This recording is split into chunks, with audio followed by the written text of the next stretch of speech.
Assalamualaikum warahmatullahi wabarakatuh. I would like to welcome you all on the day 2 of the 3rd Faculty of Public Health Universitas Indonesia Science Festival. And we're now going to continue our agenda for the plenary session. And this is the 3rd phase of the plenary session with environmental health. Together with us all, the speakers for this session, His Excellency Senior Assistant Professor, International Research Institute for Disaster Science, Tohoku University, Japan, Dr. Masatoshi Suzuki, His Excellencies Visiting Professor of Environmental Health, University Selangor, Malaysia, Professor Dr. Jamal Hisham Hasim, and His Excellency Secretary of Center for Disaster Studies, IPB University, Indonesia, Dr. Ferdinand. Ladies and gentlemen, research says that air quality, climate change, the safe management of chemicals, and sufficient, reliable, and safe sources of water, food, and energy are the great public health challenges of today and tomorrow in a world marked by population growth, urbanization, longevity, and economic growth and prosperity. It is also obvious that the core responsibility of public health is to ensure safe, equitable, and health-protecting and promoting conditions in this rapidly changing world. Now, I would like to invite our moderator, Professor Budi Haryanto, to come forward and start this plenary session. With my honor, please welcome Professor Budi Haryanto.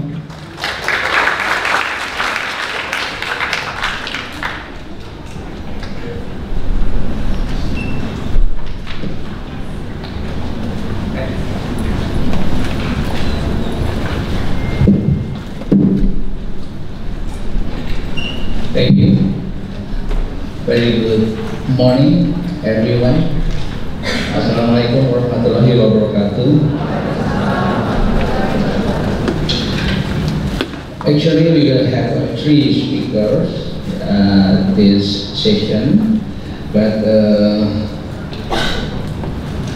we are very unfortunate that Dr. Masatoshi Suzuki having not good feeling this morning, and still we have 2 prominent speakers, Professor Jamal Hisham Hasim and also Dr. Ferdinand. And allow me to read the CV of Professor Jamal Hisham Hasim.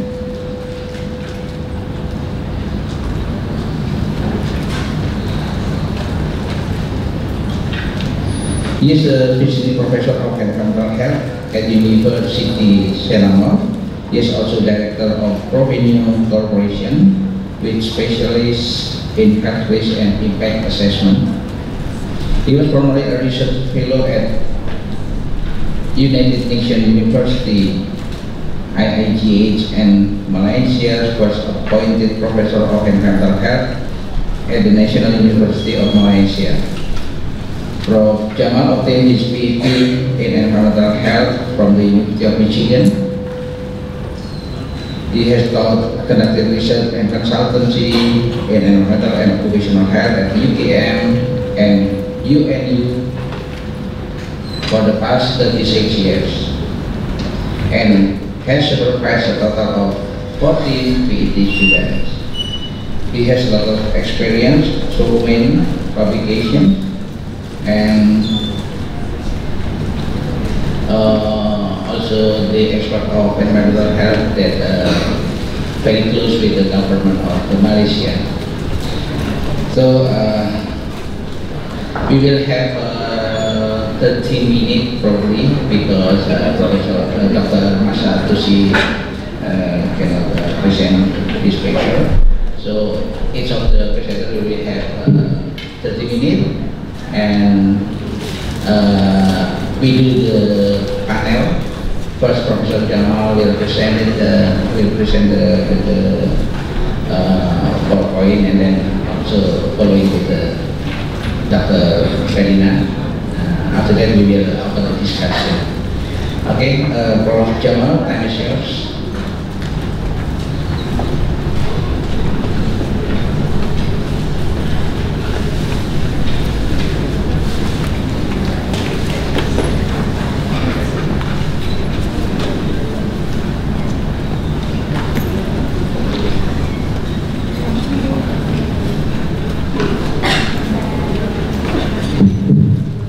Bismillahirrahmanirrahim. Assalamualaikum warahmatullahi wabarakatuh. Selamat pagi semua. Apa kabar warga Depok? Sehat-sehat semua ya. Greeting from Malaysia. Thank you very much to the organizer for giving me this opportunity to come to UI again to present the health and risk impact assessment. In 2017, I was here for 2 weeks to conduct research on school in 6 schools around Depok, together with Pak Bambang. So I'm glad to be back here. I'm also staying near where I stayed before I stayed in apartment. Now I stay in the Santika Hotel. So today I've been given the task to talk on the application and challenges in health risk and impact assessment in Malaysia. Basically, my talk will cover in general the environment and health, and then we did an exercise in Malaysia to identify the top environmental health issue in Malaysia. So I'll show this to you, and you will see whether the problem we have in Indonesia is similar to what we have in Malaysia. And then I will talk a little bit about environmental health risk and impact assessment, looking at different methodology that we can employ, both qualitative and quantitative health risk assessment. And then I will also share with you a very recent event that we encountered in Malaysia, where we had a problem with small chemical disaster. Okay? So globally, if we look at the relationship between environment and health, according to the World Health Organization, 23% of all global deaths can be linked to the environment. Can you imagine that? Almost a quarter of global deaths can be associated with the environment. And look at where it's happening. It's happening in our area, in the Southeast Asia and the South Asia region, Western Pacific region. Okay, and these are the hazard in the environment, from air pollution to water sanitation, chemical, and so on, even climate change, which can have serious impact on health, including mortality. And about 60% are actually related to outdoor and indoor air quality. So I was watching the news yesterday. There's forest fire now going on in Palangkaraya and Jambi, and also one more area in Sumatra, and we are also experiencing some haze in Malaysia right now. So that is a need for us to address this health risk and impact assessment from the environment. So we have what we call environmental health risk assessment. And fortunately, science allows us to do this, to describe the nature and estimate the probability and severity of risk. So when we talk about risk, we always look at these two aspects: the probability of that risk happening, and if it happened, what would be the outcome? How severe is the outcome? And sometimes risk cannot be eliminated. Yeah, for example, long-term carcinogenic cancer risk cannot be eliminated. So we define what is acceptable level. It cannot be zero. Okay? And risk is a function of hazard and exposure. Yeah? If we can remove the hazard, well, that's good, because then we eliminate it. But if we cannot eliminate the hazard, then we have to control exposure. So that's how we play around with risk minimization, we call it. And exposure is a function of dose and duration. Okay? The higher dose of the hazard you are exposed to, the higher the risk, and the longer it is, the higher is the risk also. And some hazard has a threshold, yeah? And while others do not. Like for example, cancer, yeah? We cannot define the lowest level, yeah? So we cannot define the threshold. So we did an exercise, as I mentioned earlier, among selected experts from the government, industries, and also environmental-related NGO. We brought them together and asked them to do a scoring on the most important or critical environmental health issue for Malaysia. Because, as you know, environmental health is not the chosen one. Yeah? We always have to fight for the little limited resources, especially fund. So we cannot do everything. So we want to prioritize so that we can tell the government these are the most critical aspects. So if you look here, children environmental health come up very top, because we want to preserve our environment for the future generation. Yeah? I'm already 62 years old. Yeah? So, but I care for the young one, yeah? People like you, and also probably your children. Vector-borne diseases, unfortunately, is our unfinished business. Dengue is still a problem, maybe it's still too. Contamination of drinking water sources, not so much from biological, but from chemical. Urban health, 77% of Malaysians now live in cities. I don't know what is the percentage in Indonesia. Climate change, yeah? High rising temperature, rising sea level, food safety and contamination, pesticide, exposure to environmental chemicals, and so on. Okay, so there is a need to what we call assess the impact assessment. And health impact assessment is the process of estimating the potential impact of this hazard that you saw just now, chemical, biological, physical, and social, on the human population under a specific set of conditions and certain time frame. Okay. Okay. So I come up with this diagram, because we need to see everything in a proper perspective. So this is what I call my concept of environmental health risk and impact assessment. We begin with the source, and then we have the hazard. It can be different type of hazard. The source can be stationary, man-made, or natural sources. And then the exposure, the dose and duration. Remember I told you the dose and duration, it can be acute or chronic exposure, and we need to look at the dose response function, whether it's threshold, non-threshold, linear, and so on. And the route of exposure, frequency of exposure. So when we have hazard and exposure, we have risk. And we can do qualitative and quantitative impact assessment that will come up with the health impact. It can be acute, chronic, cancer, non-cancer, and then we will be able to identify the most pertinent issue, so that we can minimize risk. Yeah? Minimize risk by working on the hazard and also on the exposure, either one. Yeah? Okay.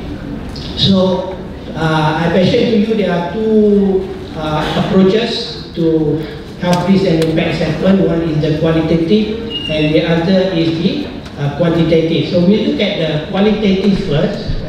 It really characterizes or compare the hazard of a chemical relative to others, or define the hazard in only qualitative terms such as mutagen or carcinogen, which connote certain risks or safety procedure, and as such may not necessarily require a numerical assessment of risk. So it's more of a qualitative and subjective health impact assessment. Now, we devised this qualitative, a simple tool, qualitative health risk impact assessment for Malaysia, which we will implement throughout the country. So I was involved in coming up with this tool. We look at for a specific area, we look at the source, and then from the source, what are the hazards that come from it. And for the hazard, we assess in terms of probability, kebarangkalian, and severity, keterukan. Yeah? And then we do a hazard rating. After that, we do an exposure rating. Exposure rating, we look at the population density in that area and the exposure profile. Who are or what are the sensitive receptor, for example, residential areas, school, recreational, hospital, and so on. So the more sensitive receptor you have in that area, the higher will be the rating. And then we do the risk rating by multiplying hazard and exposure rating. Yeah? So this is how we do the rating. We look at what's available in the world, for example, from the US, from WHO, and from the government of Western Australia, and we take the best. Okay? We take the best. So we do a rating on probability and severity from 1 to 5 based on this qualifier or descriptor. Yeah? For example, rare mean is unlikely to happen once in more than 10 years, or almost certain, likely to occur more than once in a year. And for severity, we look whether there can be fatality. For example, 1 to 3, no fatality. For 4 and 5, several fatality, and whether it's a large or a small population. Yeah? So then for each hazard, yeah, we can do the rating based on probability and severity. For example, if a hazard is almost certain and the severity is major, that will give you a score of 9. Okay? And then for the exposure rating, we look at the area. I don't know how either you have the provinsi, provinsi, kabupaten. Then we have state, district, and mukim. So we do this at the mukim level, the smallest mukim level. So we look at the population of that mukim. For example, the population is 600 person per square kilometer, so it falls under 3. And then what are the available sensitive receptor? For example, if there are residential, school, and recreational area, so that will be 7 plus 5 plus 4 will give you 16. So that is the exposure rating. Okay? So then going back to what I mentioned earlier, risk rating is the summation of the hazard rating times the exposure rating. So the outcome is we get something like this. Something like this. This is for the state of Perak. State of Perak. Macam provinsi lah. State of Perak. So you have those with very high rating, and the dots represent the hazard sources. So they can be garbage, legal and illegal garbage disposal site. It can be industries, it can be sewage treatment plant, and also miscellaneous. Okay? So you can see when you have a lot of these hazard sources, the risk rating will be high. So basically we want the administrator to use this tool and to map their area to see which area has high risk, and they can then look at where the risk is coming from. What are the sources or hazards that are giving the risk? Yeah? And then we can also do the quantitative risk assessment, where this generates numerical measure of risk or safety of a chemical exposure, where you calculate or you quantify the risk. Yeah? Of course, I don't have the time to go over in detail, but we can do two things. One is the hazard quotient, and the other is the cancer risk. Yeah? Where the USEPA will give you all this formula on how to calculate it. Basically, is the concentration of the pollutant, the exposure frequency, exposure duration, everything time, and so on and so forth. Okay? So you can determine the concentration, and you can calculate the cancer and hazard quotient. Okay? For example, in Johor Bahru, we did a study to measure volatile organic compound, formaldehyde. You know, some of these are carcinogen, like formaldehyde and then benzene in VOC. And we found that, surprisingly, even in school, you have all these BTEC, yeah? Benzene, toluene, benzene, xylene, present in the school. Yeah? Either from outdoor air pollutant or from indoor air, from the furniture and things like that. Yeah? And we were surprised that benzene was quite high there, 31.7, the highest maximum value, and this is above the EU standard of 5 microgram per meter cube. Yeah? So you might be also want to know what is the benzene level in Jakarta school, for example. And you know that benzene is associated with cancer, specifically leukemia, specifically acute myeloid leukemia. So we know a lot about how benzene, because benzene will produce an epoxide, yeah, which is damaging to the DNA. And we did a lifetime leukemia risk for Johor Bahru resident. It comes to 3.1 times 10 minus 5. So, yeah, that is 3 in 100,000 population. Yeah, over a lifetime span of about 70 years. Okay. Then we have other issues. I'm just trying to flash through some of the issues we have. I'm sure you have a lot of mining here. Yeah? Here in Malaysia, we started with tin mining, and then tin price went down, and we had to abandon tin mining. But now the price gone up again, so we go back and mine tin. And wherever tin is present, you will get arsenic. Yeah, arsenic. So we had some problem with arsenic poisoning from this tin mine, but somehow I think we made the mistake of putting the tin mine above our treatment plant, water treatment plant. You see this Raja Air Ganda, yeah? Because this tin mine were from the British era, yeah?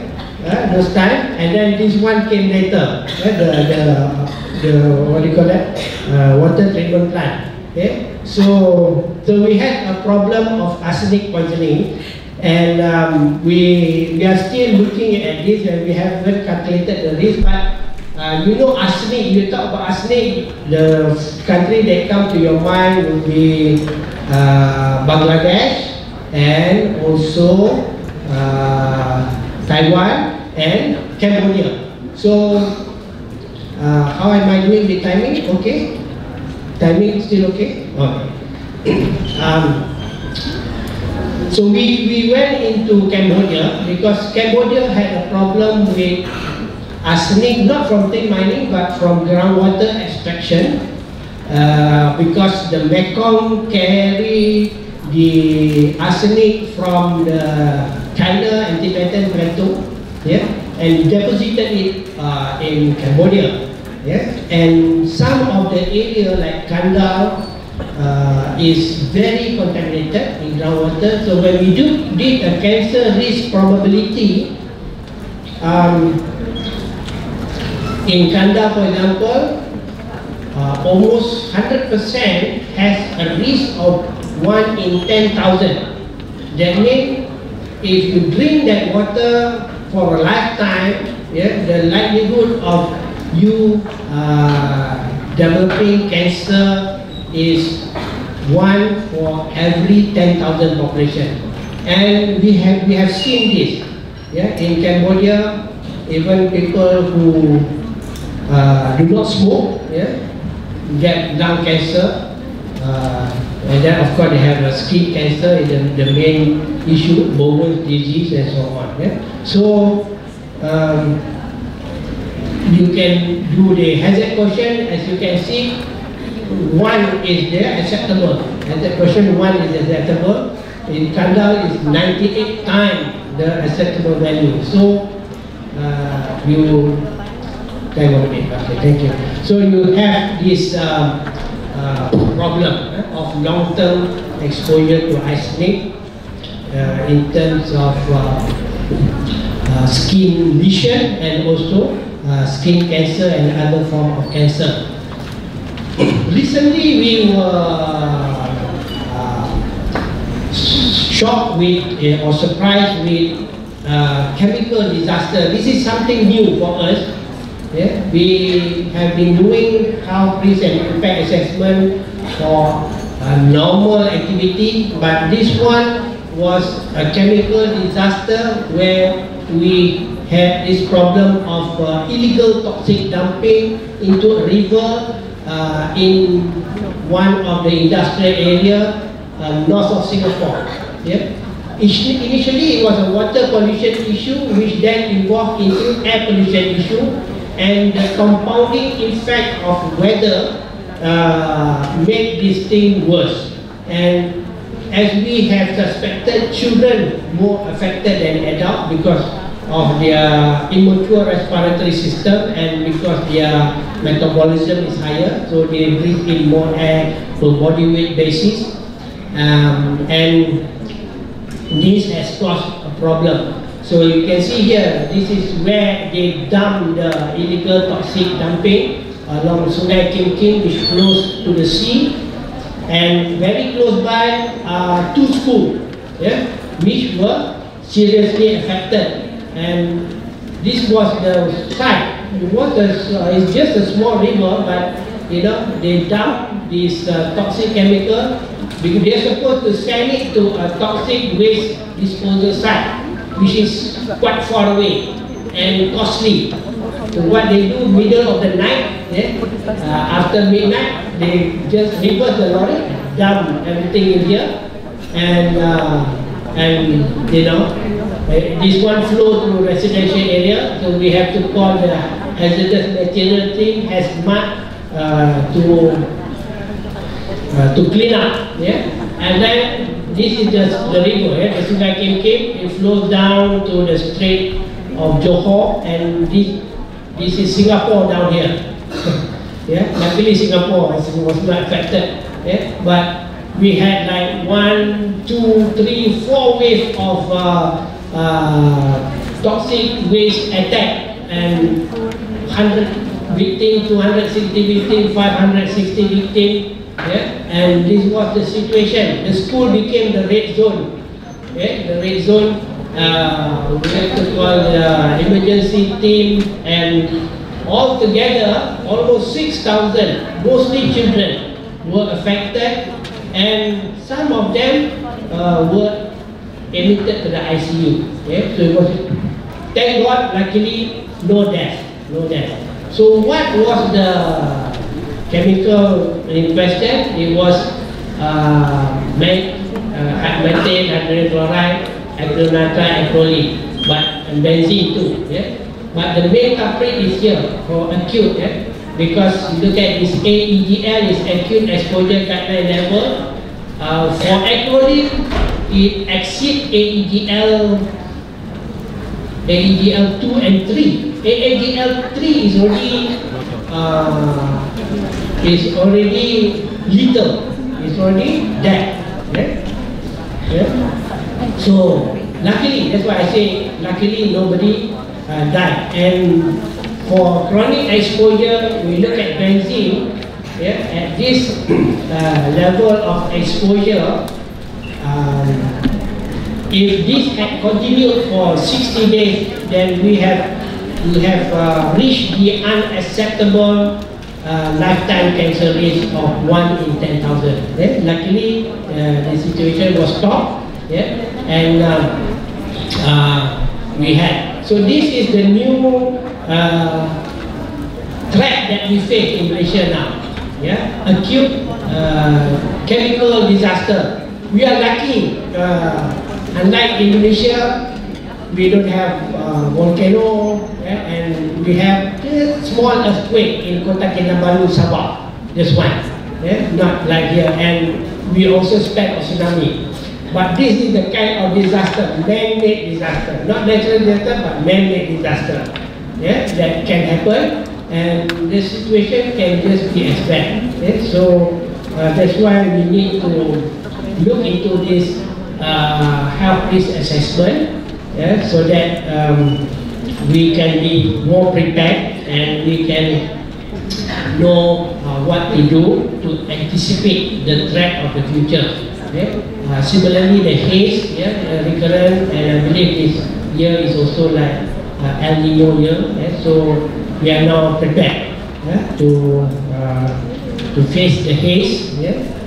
Now is September, so this is the time that we normally experience the haze. Okay, so with that, I thank you very much for giving me the opportunity to talk to you about what we do in Malaysia, and hopefully, we can continue this collaboration. And if you are interested in the tool, I will also be glad to share. We are publishing. We have published the tool, and hopefully we can also share it with others. It's a very simple tool meant for developing country, but you can also do it, elaborate in terms of quantitative and risk assessment. So with that, thank you very much.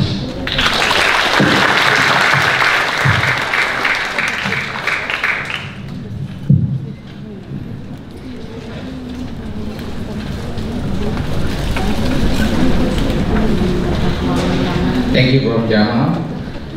Before inviting Dr. Ferdinand, I'd like to share you the CV of him. Well, actually, when I see the CV of Dr. Ferdinand, yes, he is a rising star right now in Indonesia, the young scientist from IDB. Dr. Ferdinand is graduated from Michigan State University and geography with a specialization in environmental science and policy. Graduated with GPA of 3.96.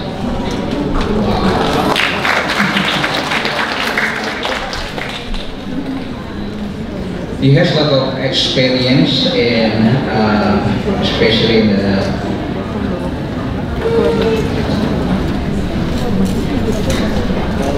climate change related to geospatial and what others. Okay, let's see the topic what he is going to present. Deployment of geospatial technology for national environmental health risk assessment, challenge and opportunities. So it's very related with the Prof. Jamal presentation today. Then Dr. Ferdinand, time is yours.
Selamat pagi.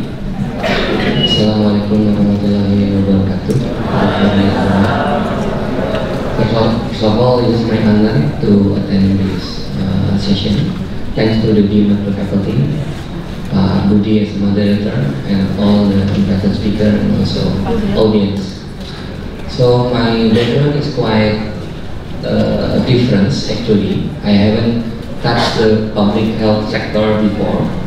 Just in the recent 3 years, I was working quite a lot with the Ministry of Health to define what is the health sector activities to combat with the climate change and environmental risk.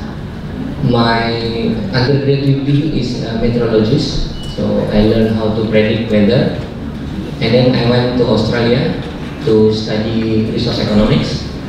When I want to value the money for rainfall, how much you need to put a price for a rainfall, because it's not easy when only talking about environment without talking economics, particularly when you are dealing with the policymakers. And then I went to Michigan State. Professor Jamal was going to University of Michigan, yeah. So actually we are enemy at that time, because UMich and Michigan State is a rival for many things. And I shift again my educational background to geography. And I know UI has a geography department, while IPB doesn't have it. So I need to think with Ministry of Research and Education later on. So, and before graduation, I took environmental science and policy, when I also learned what just Professor Jamal explained. So this is like changing your educational background to value other resource discipline. Because when you just learn in one discipline, sometimes you think you are the best one in the world. But when you learn other discipline, you will know you don't know nothing. That's actually my first glance. We come back to Indonesia. I'm working a lot with the ministry, particularly designing or drafting many regulations. Because with this different background, so it's like help me a lot on drafting the regulation. Because sometimes we as a scientist, we produce very thick fact reports, right? Like 100 pages to 100 pages. When you go into policy things, sometimes you have to reduce into one paragraph. So that's the question. This is my experience when meeting with one of ministry in Indonesia, Ministry of Women and Empowerment and Child Protection. I'm working with them. My friend provided 200 pages of report, and they just say, we will receive your program if you can back to me with one paragraph. That's why I'm learning from that one. So to sort my introduction, I will talk about deployment of geospatial technology for national environmental health risk assessment according to the challenges as a request by the organizers. So thank you very much for the organizers. This is also my first time in that attending like this kind of educational conference. I just travel around this country to working with the government, not with the educational practitioner or academician. Even I'm a lecturer at Bogor Agricultural University. So thank you very much for UI to have me here. So can you go on?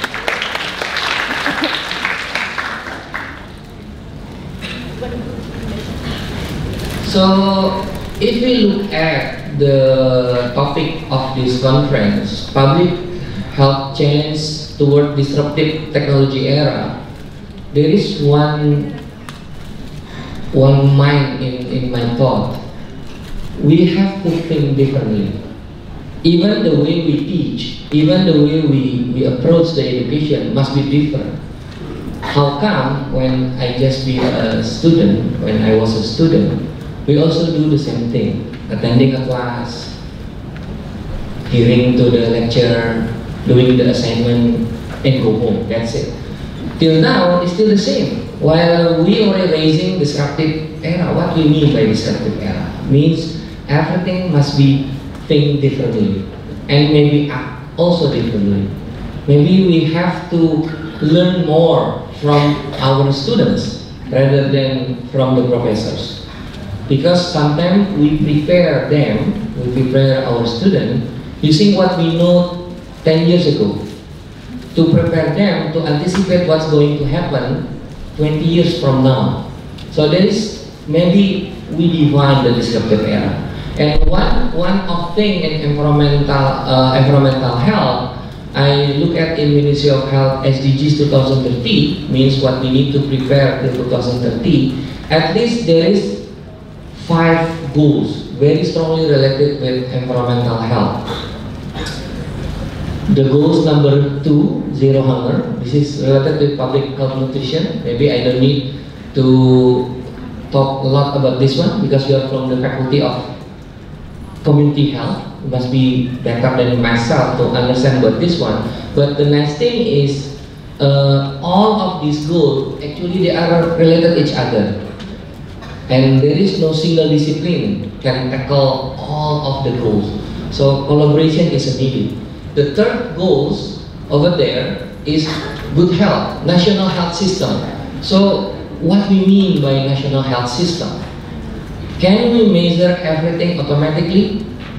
What I'm thinking now is if you just use your smartphone and it will read, the smartphone will read your location, they will let you know about the potential risk to a number of diseases in that area. That's what we name national health system. What just Prof. Jamal already present is the result of analysis. Maybe 2, 3, 5 experts working with 20 assistants, right? How we can make it everything automatically? That's actually technology era. And then the others, clean water, sanitation, and equality of health. This is all that is related and the goals of SDGs, which is very strongly related with your expertise. The last one that I'm put there is climate action. Even there, talking about textbook action to combat climate change and its impact. Actually, climate change is not only talking about the climate itself. As you know, one important environmental issue that is still ongoing till now is climate change. Because what? Because everybody is talking about it. It's not only us as climatologists. By education, people know me globally and also nationally as a climate change expert.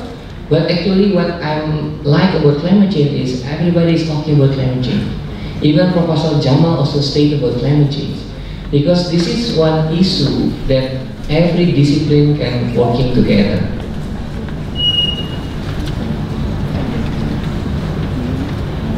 This one, the specific impact of climate change, just raise one concern. But if you look at even in saying impact of climate change on human health, but actually it's talking about everything. Water quality impact, water and food supply impact, environmental degradation, extreme heat, everything. What is the causes? This is the causes. Rising temperature, more weather, extreme, rising sea level, increasing CO2 level. This is that we cannot do much about because this is given by the nature. Unless the land demand is decreasing. That is almost impossible. Because everybody wants to have a big houses. For now, maybe you just want small houses because your economic condition. When you have more, you want more. That's actually the root of all the issues. So in here, published by CDC in 2014, you know, this environmental climate can affect air pollution, factor ecology, increasing allergen, water quality impact, and so on and so on. Eventually, this will then impact the particular diseases that causing human health. Pak Budi, I know is more expert than myself on this one, but in here I just want to let you know how this small diagram may last for the next 5 years. Because if you see this diagram already grouped what we need to do in our research. If you work on malaria, dengue, whatever in here, even I don't know what this is actually, because I'm a modeler, so for myself the important thing is what is the causes. That's what important for myself. So if you work with malaria, dengue and everything, you need to work on changes in factor ecology. Then you can streamline the details. What is the factor ecology? What impact the change in factor ecology is all of this one. In climatology, actually we have 135 variables. Can be more than that. But public only understand like 5 to 10 climate variables. Temperature, rainfall, humidity, radiation, and pressure, right? But actually we have more. If you work on respiratory allergies or asthma, it's been increasing allergens. So you can then detail it. What is increasing allergen? This is your particular diseases. In some, actually, this small diagram helped me a lot because the national government asked me to provide them with national healthcare system. How we can develop national healthcare system that is driven by climate change. So just looking at this diagram, we know where is the limitation and boundaries, because that's actually the main points. When you want to do research or application, you just need to understand what is your boundary. You cannot do everything, right? So this is the goals of Indonesian government. We already submit national determined contribution in 2016. There is the medium-term goal of Indonesian climate change adaptation strategies is to reduce risk. This is the target. Now the question is, what we mean by the risk? Is this the risk of a number of population? Is this a risk of the areas, the number of areas, or what? So this is need to be articulated. And then on all development sector, agriculture, so on, and we also have health in here. Until 2030, through, this is the process, local capacity strengthening, improved knowledge management, convergent policy, climate change adaptation and disaster restoration, and the last one, application of adaptive technology. The first one, local capacity strengthening, has not been defined yet. For example, many students are graduated from University of Indonesia. Do we mean the local capacity strengthening already achieved? To whom we should report this? To what subject? And so on and so on. That's actually the challenge faced by the government now. And unfortunately, I was asked by the government to create this system. So maybe I will learn a lot from the audience during the question and answer. How we define risk now? Because this is the target, to reduce risk. Actually, this is almost similar to what Professor Jamal just presented. Professor Jamal just add impact, right? So risk is a combination of hazard, vulnerability, and exposure. We just add the vulnerability and exposure is more socio-economic processes. So the drivers for vulnerability and exposure is more on socio-economic process. Socio-economic pathway, adaptation, mitigation action, and governance. So politics and everything is part of the pressure to vulnerability and exposure. And for the hazard, we just look at natural variability and anthropogenic climate change. So when you talk like just Professor Jamal present, like a particular diseases, we mean them as an impact. Because our point of view just based on socio-economic process and the climate. That's our point of view. And this is in circle, means what? When they are combined, these three variables are combined, they produce what they call risk. If the risk is happen, then we make impacts. The different opinion in here is we can project up to 100 years from now. Using the geospatial technology and climate science, we projected what is the likely environmental condition for the next 100 years. Even the recent technology, they try to provide until 2050 2300. So 300 years from now. So this is actually maybe what you call disruptive technology era, because they are thinking beyond the boundaries. Alright? So how we value the risk? This is how we value the risk. You can follow the step, and maybe you can just work on a single box. Alright? Because this is all the step. First, what is the causing factors? Topography, geography, your location, like in Malaysia and Indonesia, they are different, something like that. So this will lead to different climate fluctuation. Many people, like 2 days ago, I was called by one of national television, but unluckily I cannot attend because I don't want to attend actually. Because they asked me to talk about drought in the middle of August. August is dry month. How come you talk about drought in dry month? You're talking about drought in the wet season, then that is a problem. But you have a problem with drought in dry months, it's not disaster. It is more your anticipation.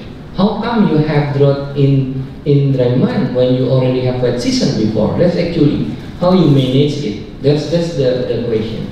And then with this climate fluctuation, you will have weather or climate extreme. This is actually many people is interested in, like flood, drought, and everything. Actually, this one, weather and climate extreme. Why I still put another flow? Because weather and climate extreme doesn't mean disaster. Very high rainfall doesn't mean disaster. Why you call it disaster? Because the rain flowing the waters to your houses. If the rain flowing the waters to the river, you might take a picture of it, right? Because it's not flood, you say. So it is really depending how you seize and how you manage. And when the disaster occurs, we can classify into even frequency, impacted area, and even duration. This is very complex issues, because how you define disaster when you want to allocate funding to help the victims. If there is flooding only lasts for 2 hours, it is disaster or just inundation, right? So this must be articulated into policy programs. And when I'm talking with Ministry of Finance, actually that's the issue.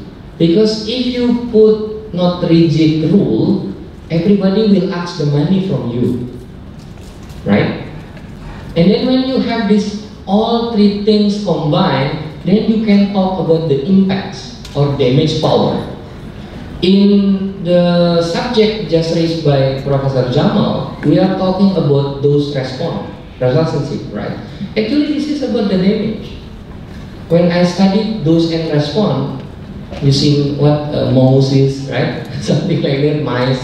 Actually, oh, how come the statistical can be applied to this kind of analysis? Because of there is a big uncertainty. So it is similar to this one. Then, if you know the damage power, you can calculate loss and damage.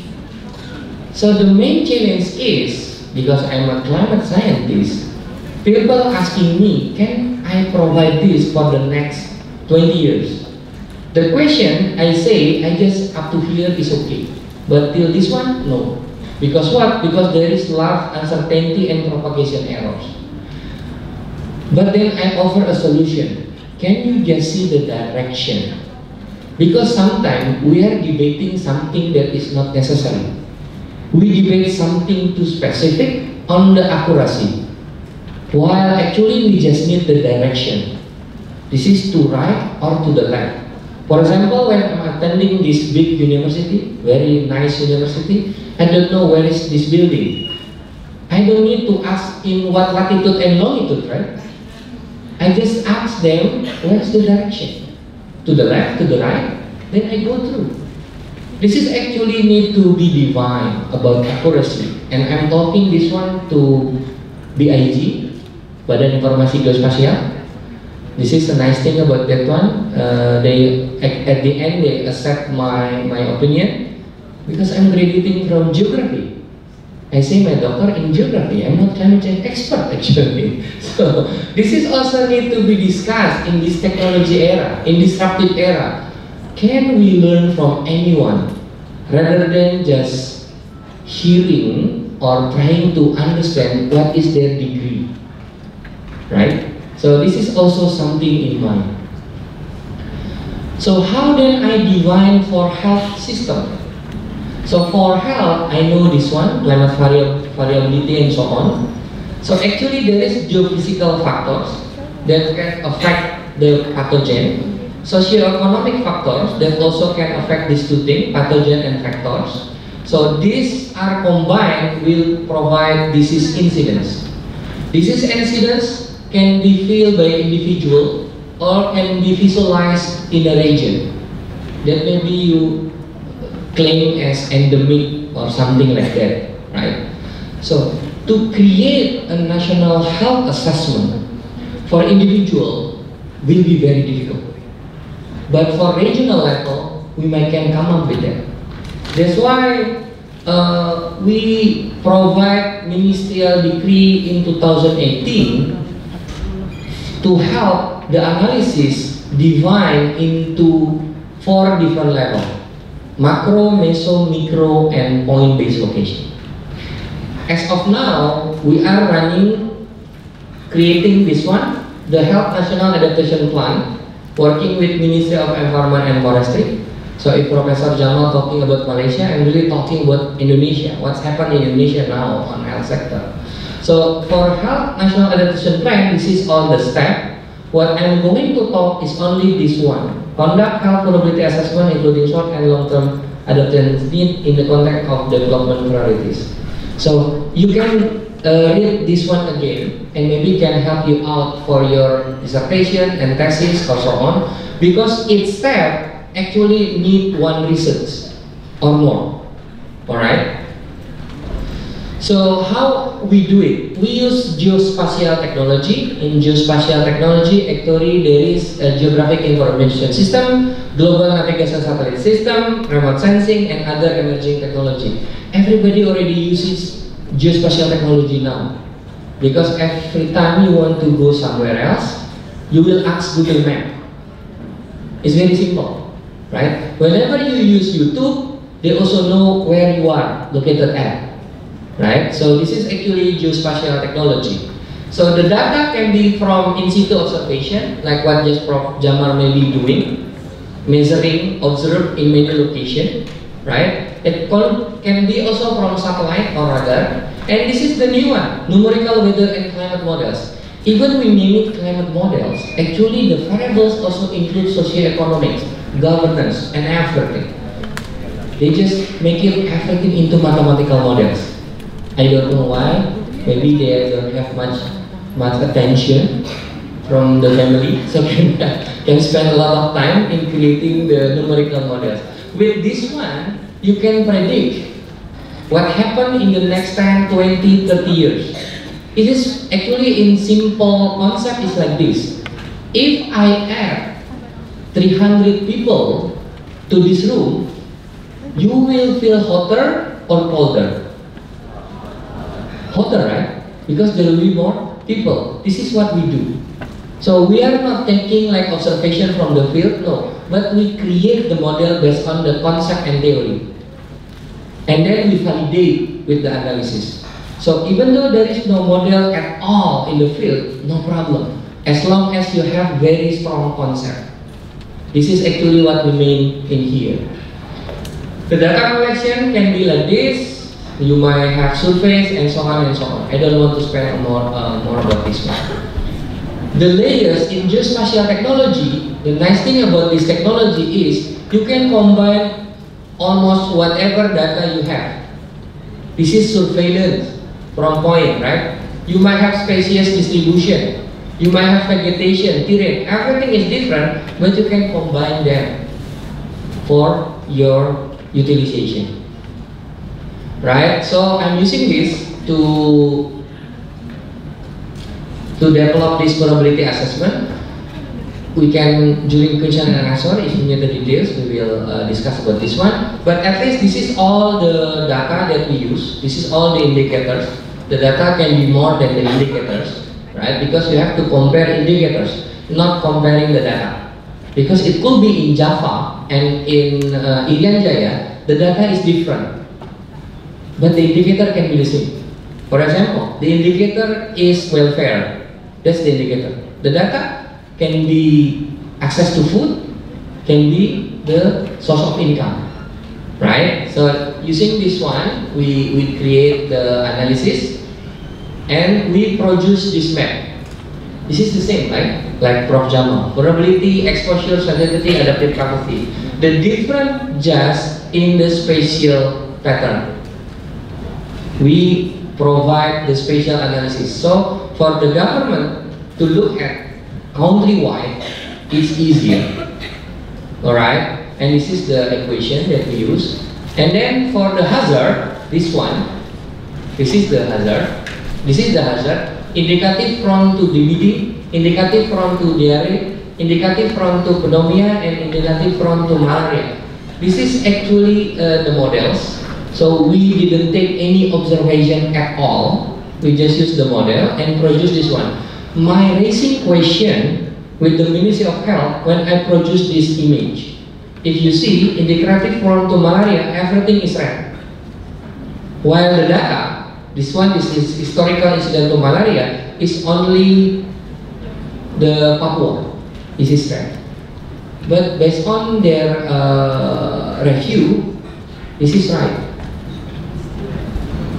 Even they can use this map to define what they need to do in many locations. So if, for example, in here is red and now is green, they say their action to combat the malaria diseases in this area is successful. Even when hearing that one and saying, no, I still need to do the validation. You claim it because it's a benefit to you, right? We need still to do the transfer. But if you see for others, like this one DBD, this is red, they can have it, you see?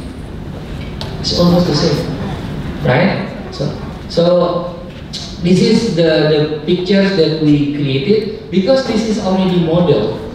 So if you're changing the factors, for example, what's going to happen in the next 10 years, you will have different map, right? So because you change the variables, you will have different map. So if we combine with the internet technology, and we can access the climatic data, for example, land use data, this map will change daily, right? So this is technology already playing room. Server and everything is needed. So if we combine the hazard and the probability, is very similar to Professor Jamal actually, this is the risk. So we can run not only for Indonesia, with this technique, even we can run for all Southeast Asia, even the globe. That's about the utilization of geospatial technology. So what is the challenge? I'm talking before is the opportunity, right? The opportunity offered by geospatial technology. What is the challenge? The challenge is first one, level of analysis. Sometimes, particularly the student, when you want to do thesis or dissertation, you are struggling to define your level of analysis because you want to do everything. You think very big, then you need to scrutinize, narrow down to which one. If you do more participatory, actually you are just point-based location. So just this is your boundaries, and this is what you need to do. This is already regulated in this ministerial decree. So I have my research, I submit to the government, and then they make it to be a ministerial decree. This is what I'm trying to do now. With Ministry of Health, that's also my intention, to try to collect as much as possible and creating those regulations. Data resources, this is also the problem. It is very nice to have all Indonesian coverage, right? But then the issue is how you find the data. The data are a lot, but sometimes it's very hard to find only to fulfill your needs. Because what? Because you just define yourself based on the data, not the concept. If you define the concept, the data can be created. Because data is the first point of modeling. There is no right data set. There is no accurate data set actually. Because how you can say it accurate? What is the number of population of Depok? It will be different, right? From one sources to another sources. Because you just take samples. So this is the challenge. The next one is data compatibility. You are dealing with very different data set. So how they are the compatibility? One may be at the spatial location is a point, the other is administrative boundary, the other one is grid level, point-based level. This is the problem. The last one is the model resolution. This is the last one, the model resolution.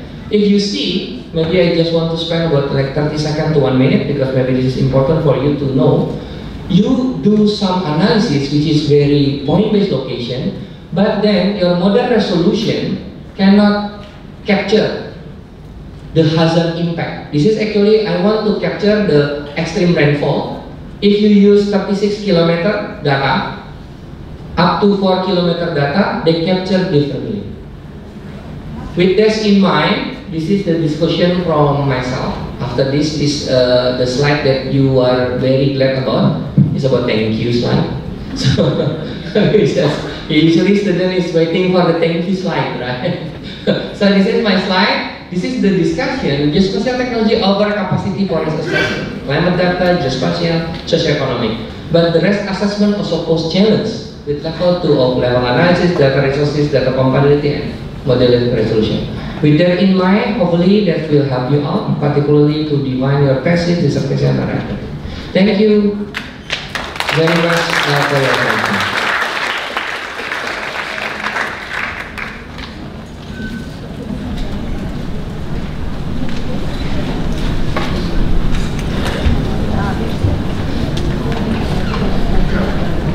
Thank you, Dr. Ferdinand.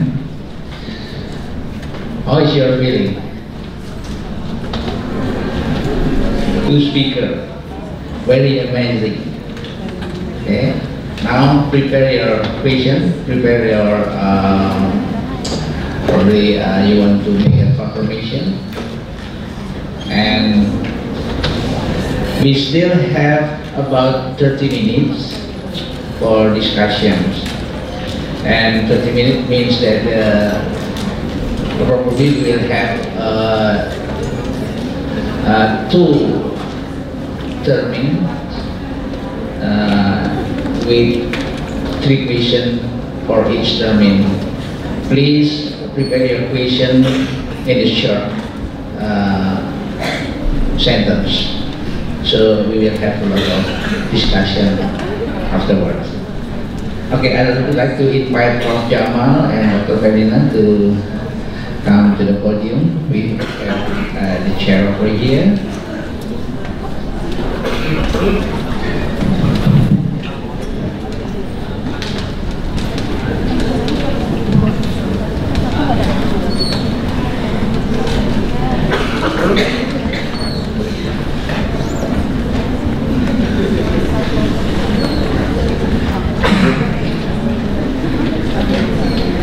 Okay, distinguished participants, I'd like to invite you for the question, comment, and clarification. One, from America, from this side? Not yet? Okay, let's the first guy. Thank you, good morning. My question is to Dr. Ferdinand. I'm interested to understand about the model. You show that indicative pneumonia, I don't see rain in Rio or Kalimantan, which right now or have been many years affected by burning of the land. So my question is, have you considered in this model regarding the effect of haze to the health? Thank you very much. Could you please do your name is to show that? My name is Amit Dahlan from Pasca Sarjana program. Thank you. And Prof. Manny.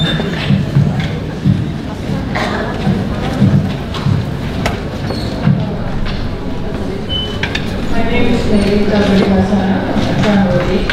Question is to President. Can you be more specific in when you say it's in your model and the other one, the one that you presented your work for Microsoft Hub, the model, and then the next one is the incident. Is it incident or incidents in epidemiology? And also the model, I mean, like, can you a bit, like specific in terms of what are the assumptions to the model? Thank you.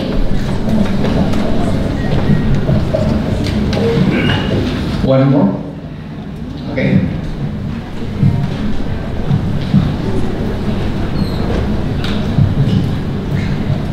My name is Anton Sokwan. I'm from Functional Program Universitas Indonesia. I would like to ask Professor Jamal Hasan about the SD thinking. What is the condition SD thinking today? Is still poisonous by arsenic or becoming? And what about the tin mining news? And then number two, still to Professor Jamal. What about the forest fire happened in Malaysia? Especially today is hot session. The Indonesia has some spot fires. What about in Malaysia? And number two to Ferdinand. My background is computer science, and I study on GIS and spatial analysis. I'm talking, or I ask about the data. We get data, or we have two main maps to get the data. It is Google Maps and OpenStreetMap. I use OpenStreetMap. It is free, but it's better not so complete. But Google Map is complete but so limited. And my question is, what is your suggestion for us to use the maps? I mean on two main maps, OpenStreetMap and Google Maps. Which one is the suitable for us to do the research, to use them as the data? Thank you. Okay, thank you.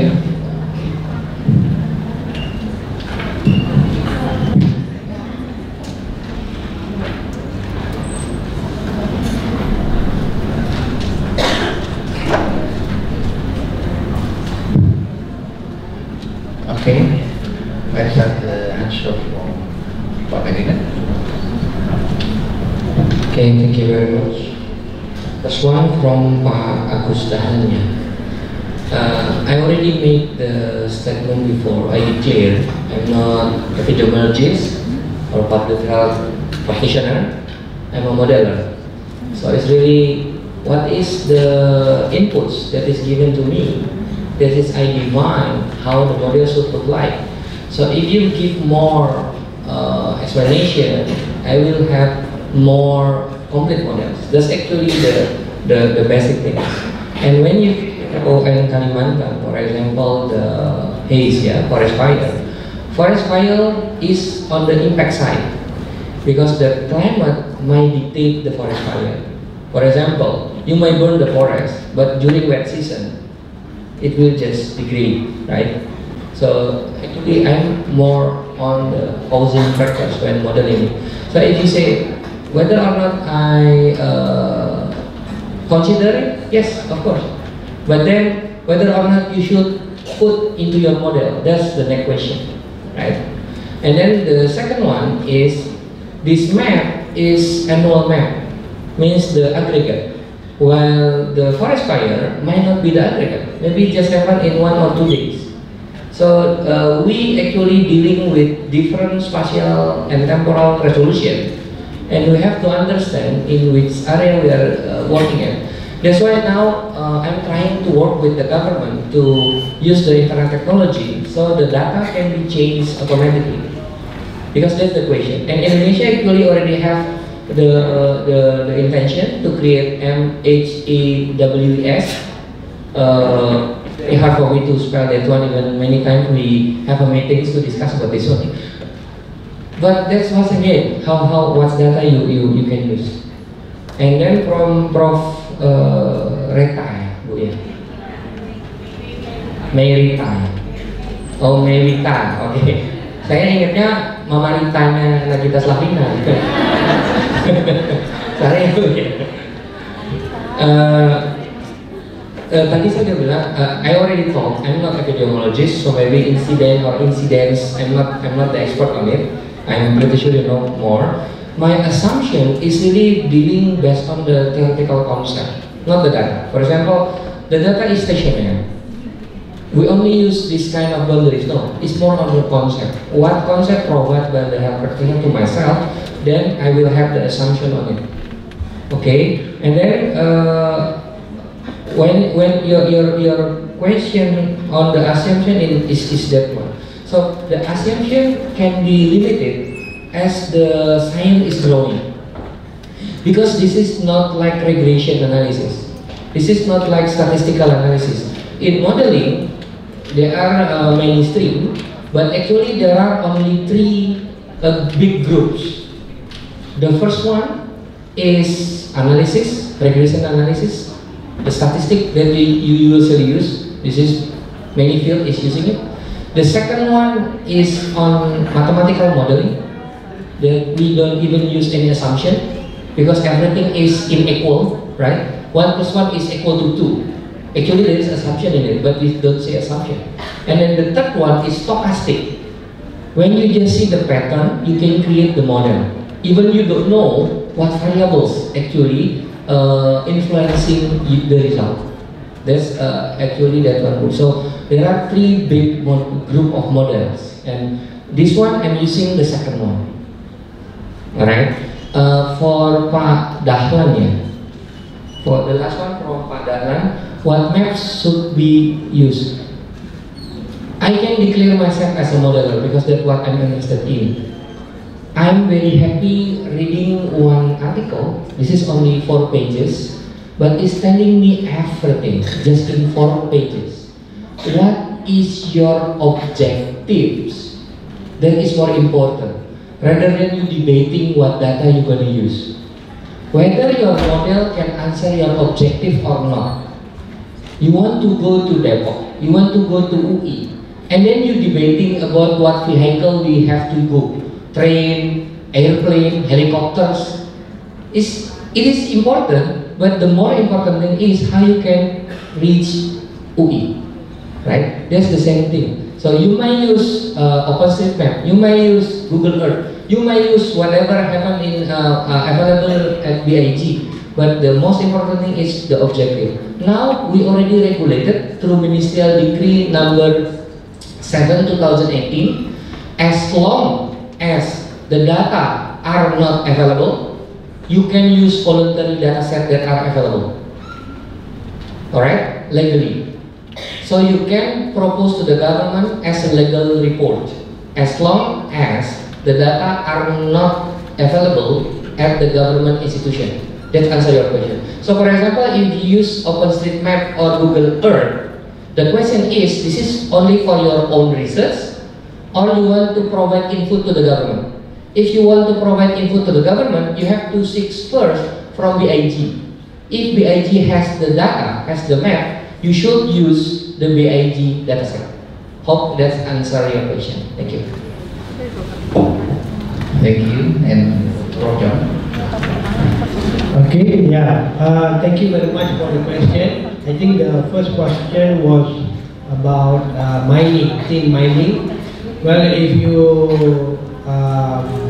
look at Malaysia historically, tin mining is one of the major activity industrial activity back in the British era, before in the 1940s and 1950s. Yeah? So that's when tin mining got started in Malaysia, and we became the largest producer of tin in the world. Yeah?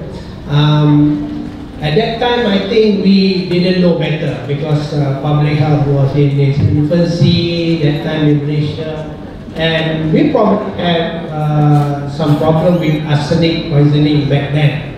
I remember one reported case in Kuala Lumpur where a family was extracting groundwater from a house which was built over a disused tin mine, and that was the only reported cases of arsenicosis in Malaysia. Right now, we have more elaborate procedure in place because any activity which will be disruptive to the environment and health, we need to conduct what we call an environmental impact assessment. I think we have the same thing in Indonesia as well.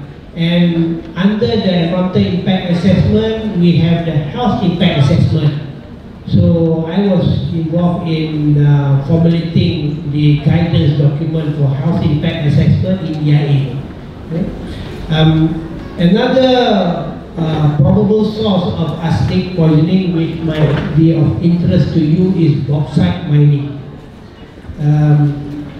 About a few years ago, bauxite mining shifted. I mean, China was buying bauxite a lot from Indonesia, and then there was a change in the policy in Indonesia where Indonesia stopped exporting of raw earth to China because we say you must refine the bauxite and produce the aluminium and then export to China.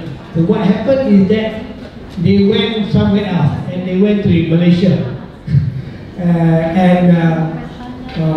There was a boom in bauxite mining in one of the towns in Kuantan on the east coast of West Malaysia, and we had big problem back then. I think Indonesia did the right decision, and we had overlooked this fact, and we found that arsenic from the unregulated bauxite mining had polluted our children, and we found high level of heavy metal including arsenic in their hair. Prof. Zainina was also involved in the study. So there's a question for you for bauxite mining, because bauxite mining has to be done very strictly according to regulation. Now, I think that the other one is about forest fire in Malaysia. Yes, we are starting to experience now, because in Malaysia there are two components of the heat. One is the local source and the transboundary source. Yeah? The transboundary source, of course, would come from Sumatra and Kalimantan, and it depends a lot on the wind direction and wind pattern. It started during the southwest monsoon and then extended into the inter-monsoon period. So now we are entering the inter-monsoon season before the commence of the northeast monsoon. So the last haze episode we experienced, Singapore also experienced, is when we had delayed onset of the northeast monsoon. Northeast monsoon blew from the Tibetan plateau, North China, across the South China Sea, bringing heavy rain, monsoon rain to Malaysia. In 2015, there was a delay in the onset of the northeast monsoon. That's why the haze prolonged, and we had that problem. So I think with this haze issue, we need more collaborative effort. We have ASEAN. I think we really have to sit down. It's not one country problem, it's our problem, and I hope maybe scientists, because if you look at the inter-ASEAN inter-ministerial meeting, it's just the minister talking. When we should be doing it, we scientists should be sitting down and trying to understand this haze issue and how we can overcome it. Yeah, I think we will provide a better solution than the politician. Thank you, Prof. Jama. 2 more minutes? Well, yes.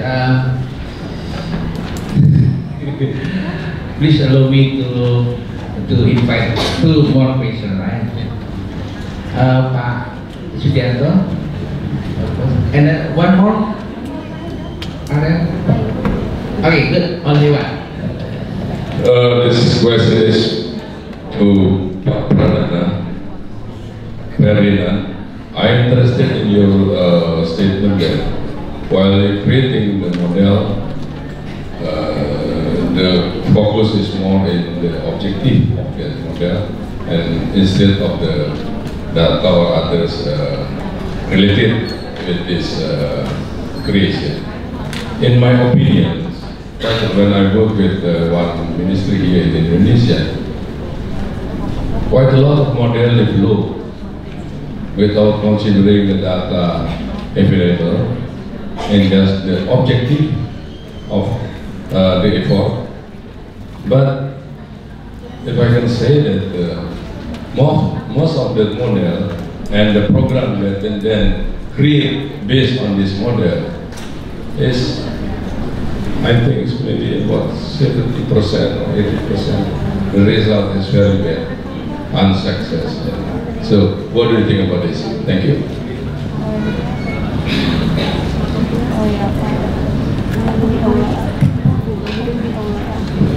Thank you. Yeah, thank you very much, Prof. Sudianto, for the question. This is a very challenging question. So, what I mean actually is the data itself is a first stage of a model. Because, for example, how much population in Depok is a model, because then you took samples. So it's really depending on how you took the samples. That's why many sources can have different answers for the number of population. That's the first thing. The second one, many times we didn't take any actions because we are debating about the accuracy. This is very important in my field because in climate change we can project up to 100 years from now. In the US, for example, the father of the modeling, Professor Pilker, we worked for some time with him. Even we say disregard the models, just do the actions. That's what I mean. Because the objective, the action is more important rather than debating the accuracy. I'm not telling the accuracy is not important. And the third one is dealing with your statement about the policy might not be right because they are driven based on the bad data. Just make it simple. It could be not because driven based on the bad data. It could be driven because the wrong concept. It's not very strong, the theoretical background. For example, what we are going to do in the health sector. What is the main objective? It is the objective to avoid the decreasing risk, the increasing risk to human health or to the environment. This is different.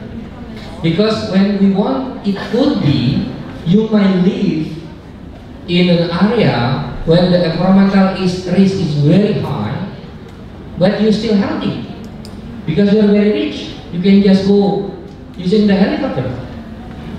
On the other hand, you might be very healthy, but you don't have much resources, and then you are living in the very bad environment. So this is what I mean by the objective. That's why now when I'm working with the government, I'm working with a couple of ministries, I'm trying to involve in start building a better concept and framework.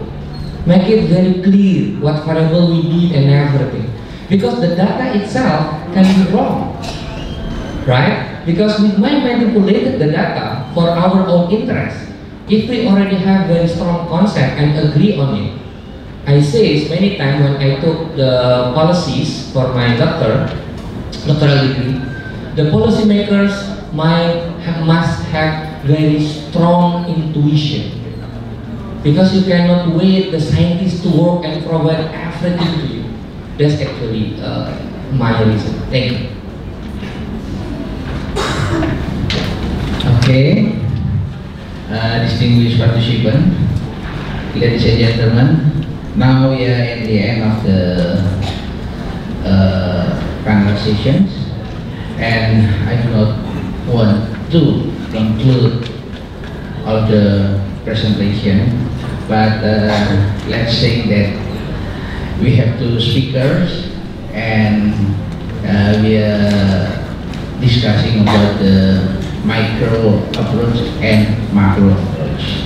So it's depend on us how to deal with this, because those approaches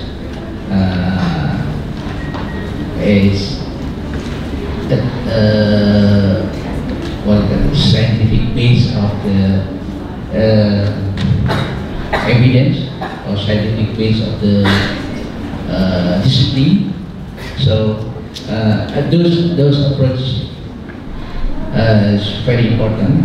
Micro approach is very important for answering the causality. It's very popular among the health science, and then macro approach is very important for those who are working on prediction, projection, estimation, and so on. So, how to deal with these two approaches, of course, depend on our objective to do. Thank you very much for the speakers, Professor Jamal. I'd like to finish this presentation and give to the MC. Thank you. And ladies and gentlemen, give a round of applause for our speakers and the presentation. And now I would like to invite Professor Sugiarto Kamso as a scientific committee to come to the stage to handing the souvenir and the certificate to the speakers and moderator of the phase 3 of this plenary session.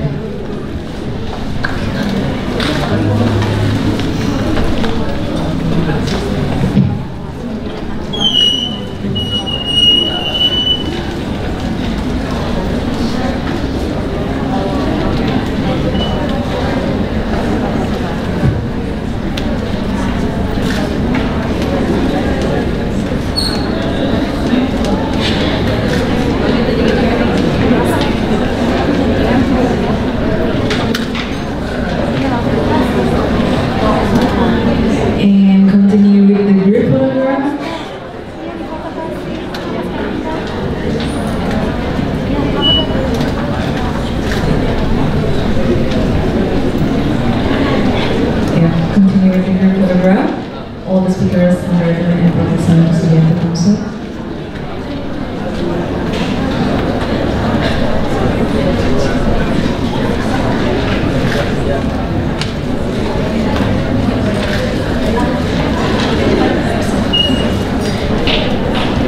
Assalamualaikum warahmatullahi wabarakatuh. We are now entering the next sessions of the agenda. We have fourth phase of the plenary session with health informatics.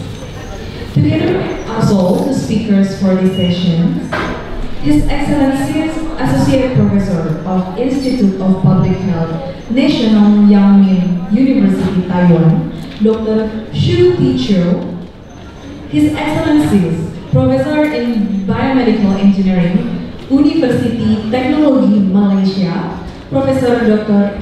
Eko Supriyanto, and His Excellencies Senior Lecturer and Researcher, Faculty of Public Health, Universitas Indonesia, Dr. Kemal M. Siregar. Ladies and gentlemen, innovative technology is changing the way we all experience healthcare, and it will enable us to take more responsibility for our own health. Sure, each country keeps on making good progress, but we still have a long way to go on creating integrated systems that make health information available to patients and their healthcare providers, no matter where services are delivered. Health informatics underpins our ability to deliver an affordable, flexible health system. And without further ado, now I would like to invite our moderator, Insinyur Ahmad Shafi, to come forward and start this plenary session. With my honor, please welcome Insinyur Ahmad Shafi.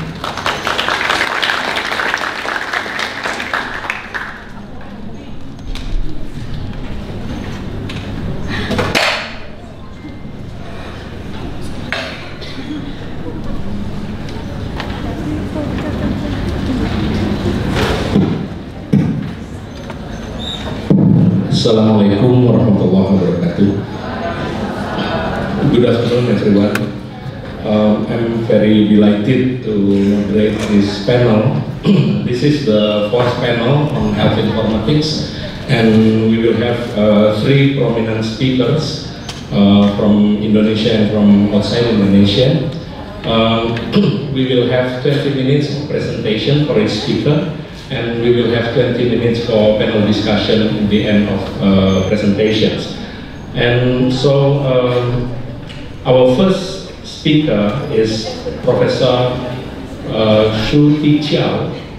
She's an adjunct associate professor at National Yang Ming University in Taiwan, a specialist of family medicine and PhD in epidemiology. And she is the Global Vice President for Capacity Building, Education and Training of International Union for Health Promotion and Education, Founder and President of Health and Sustainable Development Foundation, and previously Director General of Health Promotion in the Ministry of Health and Welfare in Taiwan, and former Chair of the Governance Board of International Network of Health Promoting Hospitals and Health Services. Dr. Chiao is a pioneer in health promotion and in healthcare delivery reform. She launched Taiwan's first Healthy City project and first accreditation program for healthy hospitals, first shared care model for diabetes, successful legislation to ban junk food marketing towards children and the use of trans fat. She also developed the largest network of health promoting hospitals in the world, and the world's first age-friendly healthcare recognition program. So with this background, I think we can expect that the information regarding smart health promotion in a digital era, including its challenges and opportunities, we would like to listen from you, Professor Shu Tiqiao. And without further ado, I invite Professor Dr. Shu Tiqiao to present her presentation. Thank you very much. And please give applause, big applause for Professor Shu Tiqiao. Thank you.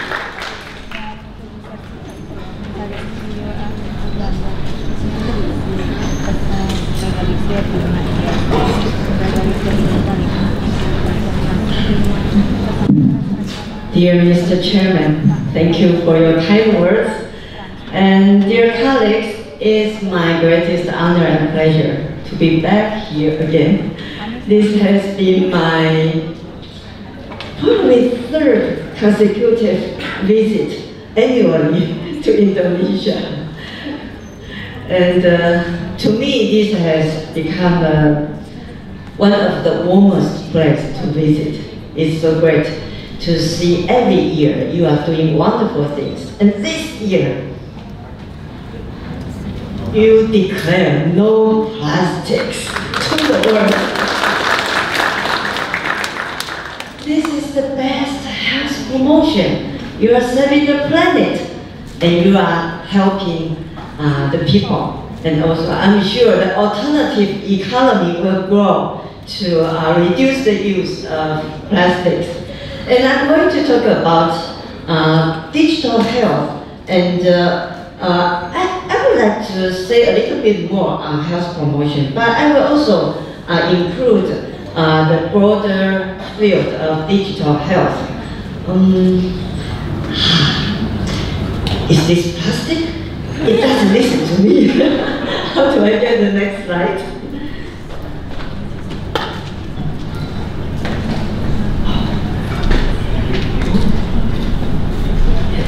Oh, it's okay.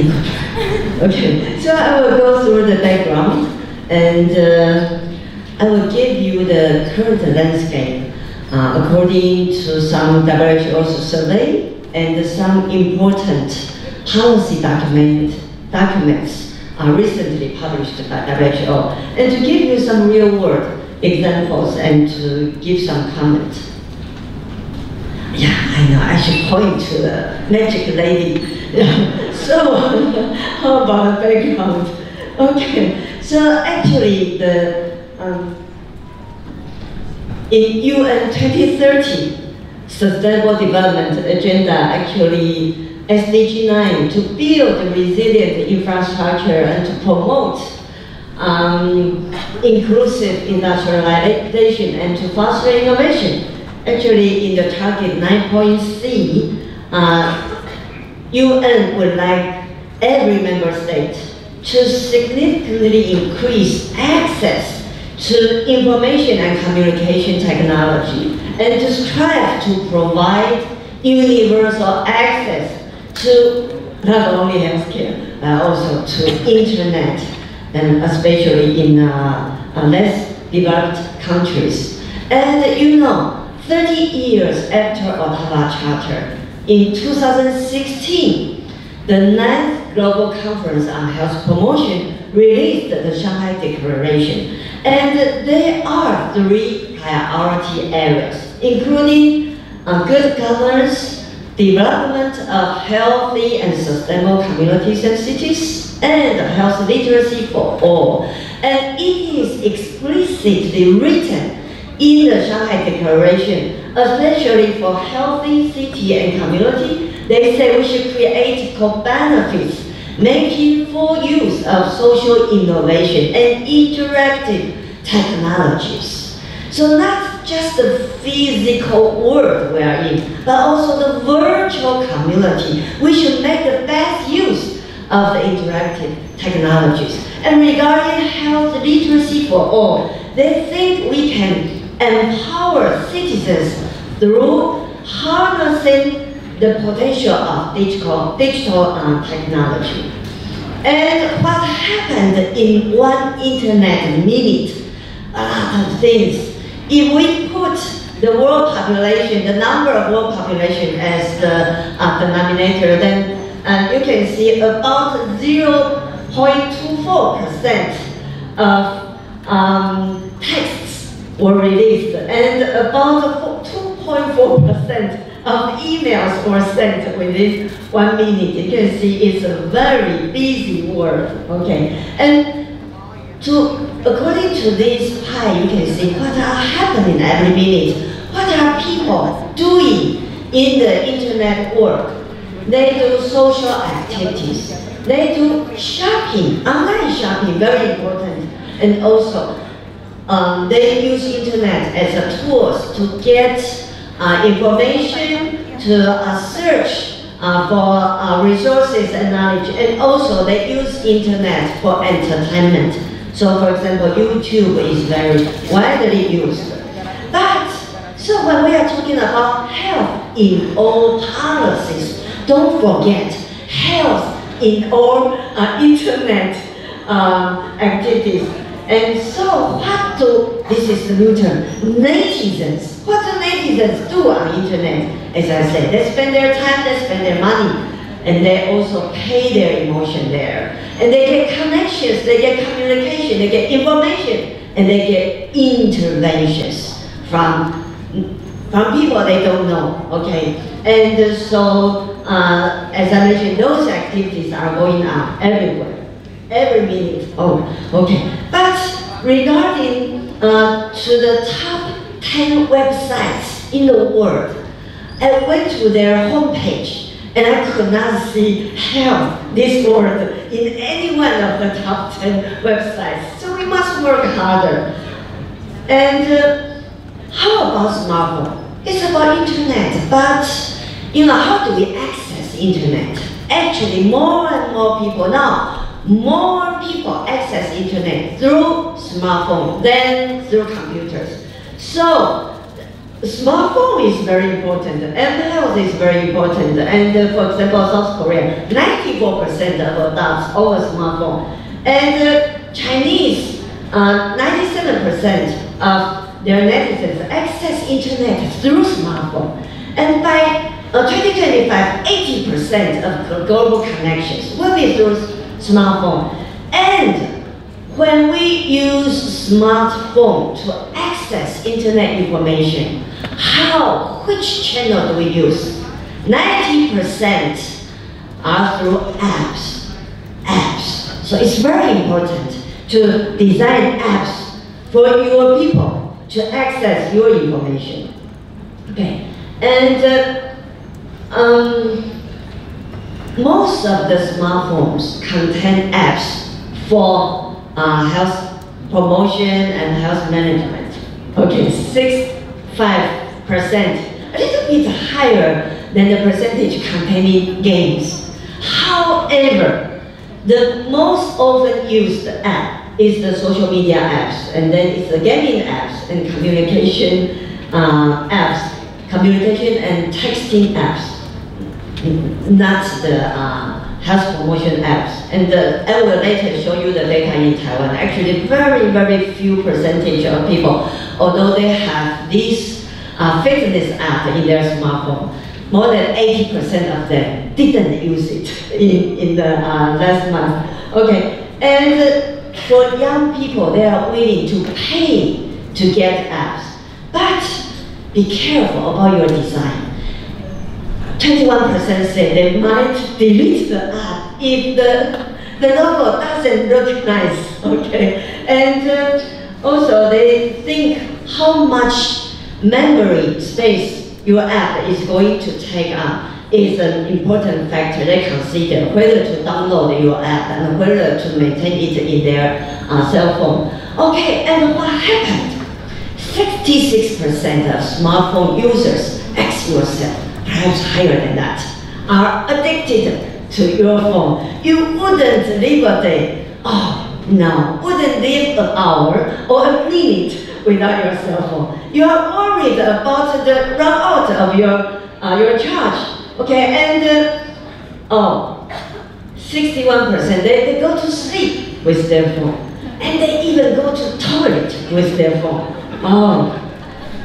And what happened? Not only the psychosocial wellness is affected, but also traffic safety. See, in Korea, the traffic accidents associated with smartphone tripled over the last 5 years, and they have to put those warning signs to remind you. And in Germany, they have to put a sign on the ground because you're walking like this, And in China, they have these special lanes for you to walk.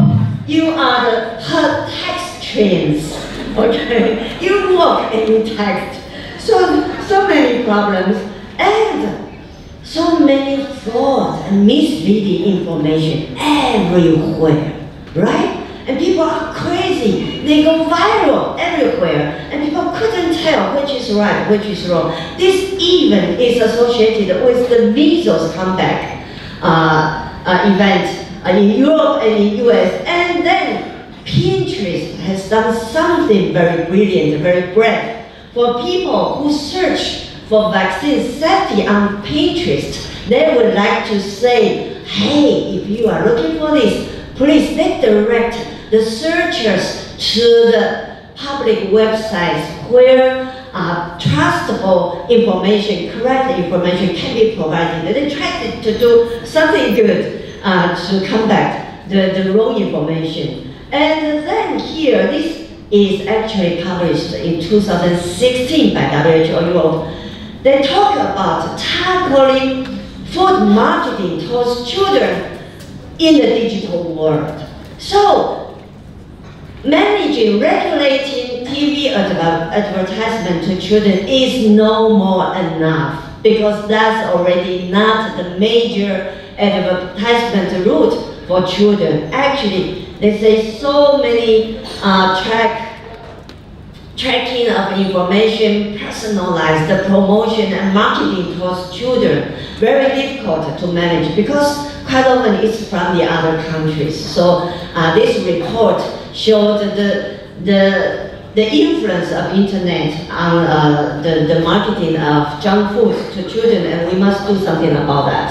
So you can see digital world is not necessarily bringing goods for us. They might be bringing harms. And how about our development? Okay, so digital health includes not only health promotion, of course not, also includes things we do for healthcare and also for public health purposes. Okay, and there are so many things there, including digital device gaming, but also emergency response system, disease surveillance system, and AI and VR, AR, and for example, 3D printing. Those things are included in digital health. And according to WHO Europe's survey, they show this landscape of digital health development in Europe. For example, 84% of their member states have universal health coverage, and among them, 74% refer to e-health and as one thing to support universal health coverage.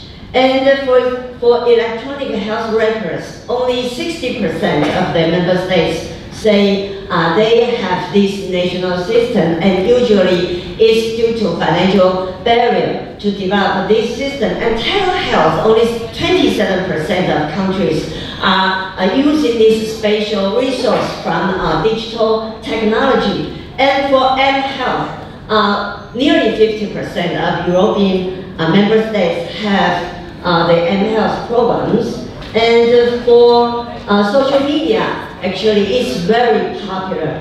And for health analytics and big data, only 13% of the member states has a national policy. And so you are looking at big data too. And regarding legal framework, 80% has the legislation to protect the privacy. However, they still need to develop something like the standards of communication and compatibility. Okay, and they recommend that political commitment is important, and several policy works have to be done.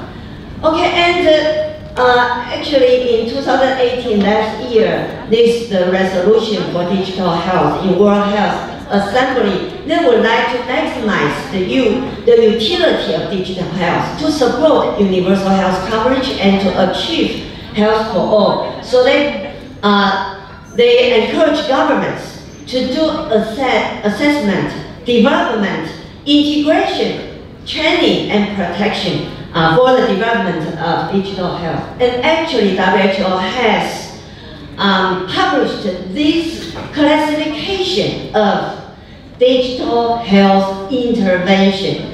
And this classification includes intervention on your clients, digital intervention on healthcare providers, digital intervention for your health system management, and digital intervention for your data services. And WHO published this with the purpose to capture your activities and to do the evaluation of their effectiveness in improving your work results. And in 2019, WHO published their recommendations on digital intervention for health system strengthening. And WHO established a new department on digital health. And then published the new journal on digital health too. So you can see So many things are happening in these 2 years. So I think your topic is very timely. And WHO evaluated some priority areas to use digital health to maximize public health. For example, birth notifications through mobile devices, etc. And in these recommendations, a lot mentioned use of mHealth. So it's not just to have the digital system, but also to make the digital system useful, usable on the mobile device. It's very important. Okay, and you can look into the details of the WHO recommendations, 10 recommendations currently, and it's developing the global strategy on digital health to help each country to maximize, to improve their infrastructure and to establish their policy. It's the draft version. Then hopefully they can have this 2020 to 2024 global strategy. Okay, I will now go into the details. And then quickly some examples. So this, as I said, for use of digital health, for health, most of people in Taiwan, they use it for clinical visits. Okay, and 8.3% use it to access their health records. And for the fitness app, actually more than 80% of people never use it. Okay, so although we have the app, but they did not use it, you need to think about. So it's the use, the utilization, the utility is very broad. But for health promotion, it's still so individual based. And previously we have known that we have to link with the environment, link with the policy to make it really work for health promotion. And this slide shows you different age groups access to get different kind of information. For young people, the access to for games, and then for adolescents, not really adolescents, young, 20 to 29, and they use social media for their friends and for their connection. And for 30 to 39, they use online banking, and they use it for some daily activity information, where to eat, where to shop, etc. And for people aged 50 or more, then the main usage, the first reason to use is health-related information. So we use it for health until we are old. And in Taiwan, we have this national development framework. And in health promotion, we use it for public communications, and we also try to release public data to improve our open data for private partners to develop their apps. And we have the competition and selection of the best apps for health promotion annually. And we also, our government, build our personal, the public health cloud, and also build a personal account to access your medical information, your checkup information, and to input your personal information for your health management. And we also try to develop smart cities, smart schools, smart workplaces, smart cities, which are both smart and health promoting. Yeah. So for public communication, in addition to Facebook, those kind of things, we also do online monitoring about what's the hot topic today. So if there are some hot word emerging, like vaccination or something, then we have the chance to know it earlier and to combat the wrong information as soon as possible. Okay, I will not go into the details. So for example, look, for the Moon Festival, our people would like to share photos of greeting. Then we put some health information also on the photo so they can share this. And we need to learn how to design materials for social media so that people would like to share them. And for tobacco control, it's important for young people to look at such kind of information. So we try to approach from young people's perspective. So for no smoking, we don't say about it will cause heart attack or stroke. No, we say if you love me, please don't smoke. And it is a gender-based approach to tobacco control. And I will not go into the further about the open data.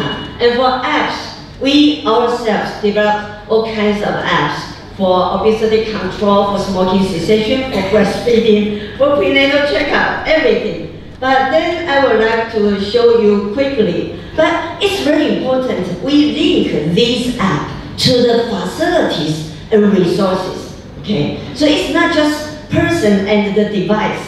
You need to tell them where are the resources you can use. And for our health e-cloud, you can see here we have our electronic card. We keep your personal utilization of preventive services in your card. So when you go to a hospital, you put in the card that you do not do your checkup. The doctors or nurses can remind you. And then on the cloud, to avoid duplication of medications, examinations, we have the public clouds to check, and that has reduced a lot of healthcare waste. But also for medication safety, there is such information system. And for everyone, you have the My Health wallet. So you can access the cloud, and you might download or input anything. So that's your health wallet. It contains everything. And they can show you data in the picture. So you can compare yourself with the previous data or compare with the others. And they estimate your risk and to mobilize you to do something to change. And this is the smart setting. And for example, for physical activity, we have the digital information for cycling routes. And then we also put in the environmental data regarding the air pollution. So you can come up with a smart route of biking, which is a healthy route, not just the nearest route. Okay, and finally, my critics on current digital health. It's more about healthcare, not so much about health promotion. And when it comes to health promotion, it relies too much on individual-based approach, on the person-to-device interaction, neglecting the importance of the environment. And that's the IoT, Internet of Things, for health promotion, the new era we need to create. So I think that's very important, and of course, again, policy and infrastructure is very important. In Indonesia, I checked your data. You have very good infrastructure for mobile phone, but still not so high, and your government emphasizes very much on digital investment. But you still need to encourage and to spread the use of digital devices among your people. But I'm sure with the efforts of Universitas Indonesia, you will have a smarter and healthier future. Thank you.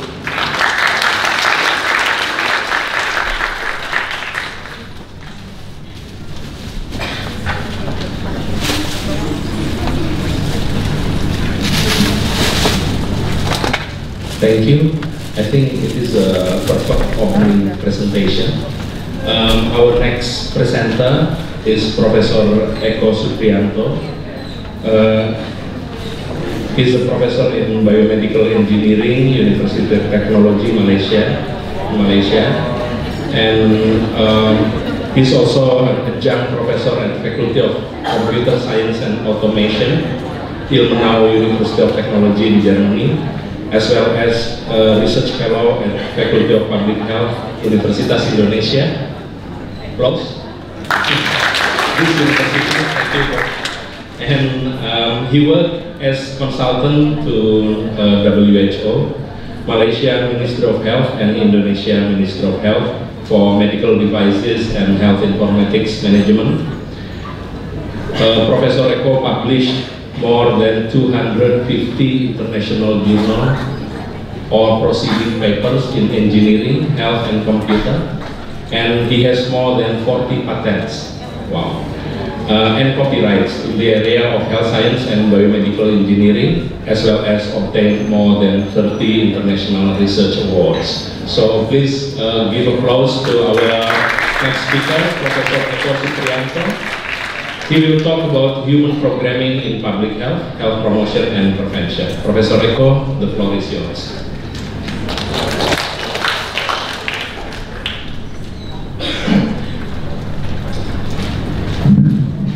Okay, thank you, Chairman.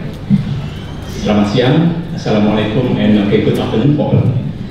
So today actually my third time talking about human programming, I think in this university, and this is my guess of the third versions of human programming that we have. Okay, the first is just concept. The second, we already introduced the human programming, focusing on the cardiovascular diseases, and then we have more than 15 apps or applications to cover most of the body system. Start from cardiovascular, nervous system, musculoskeletal, and others. We can see. So, but today I will talk about the focus on health promotion and prevention. So we'll start with the objective, and then some challenges in public health management, and then focusing on the human programming, because technology 4.0 is always that we discuss. This time I will include also here. And then this comes to my current topic is new approach in health promotion and prevention with 3 case study that we have. So just to remind that public health management have objective we call public health goal as follow. Basically at the end we want to optimize the healthy life expectancy. Some developed country, Japan already have more than 80, I think. And also other countries. So this is the first goal. The second goal is to optimize the healthcare implementations or preventions. But also we need to optimize also the health expenditure, health facility, healthcare personnel, and then also optimize the health promotion planning and policy. This is part of the public health management. So come to this, starting from the health policy and health finance, we can produce health planning that is better, and from this health planning we need to promote in order to be the program implemented well, in order to achieve the public health goal. This is connected with data basically, so that even from the health policy until the public health goal, actually we can apply artificial intelligence or something related to the data processing to the all of the subsystem in the public health management. Basically these are the basic idea. So, but we still have some issue related to the public health management. For example here, my focus here is public awareness on the healthy lifestyle. I think still happen mostly in developing country. The healthy lifestyle is still a problem. Other issues, for example, the optimal health policy. Still, because the data is not really accurate, so that the health policy that optimal we still have some problem. And then the health finance distributions. I think in Indonesia we have the national coverage that is still also a problem. And also the actual or accurate health indicator achievement. We don't know exactly this time how many people in Indonesia having cardiovascular disease, for example, or die because of this. In the accurate manner.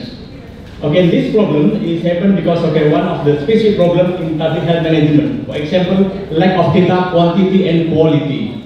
We have a lot of data, but still we need to improve the accuracy of the quantity and quality. And the not optimal data processing technique. This that in the engineering we see there are some methods in the data processing that is actually not really optimal implemented in public health management. And then the next one is not effective result presentation or how we disseminate the information. This is also still a problem. So another challenge, health base is not accurate and not personalized. This is also that we have difficulties, so that we develop apps that able really to personalize or individualize the health risk of everyone. We have Birmingham, we have T-score and so on, but still accuracy low. And then effect of the unhealthy lifestyle is not real time or in short time obtained. For example, smoking. If we encourage people not to smoke, the problem is always I'm not healthy. So then it's difficult to inform them that will be difficult. So this is the second problem, and then the next one, healthy lifestyle is still supported by government. Sometimes government needs to support some tobacco use and so on. This is due to the economic and social short-term impact, not the long-term impact. And then ineffective implementation of the government policy to implement the healthy lifestyle, due to the low legal enforcement. I think already there are some legal acts to, for example, avoid not to smoke, but still the law enforcement is still very low.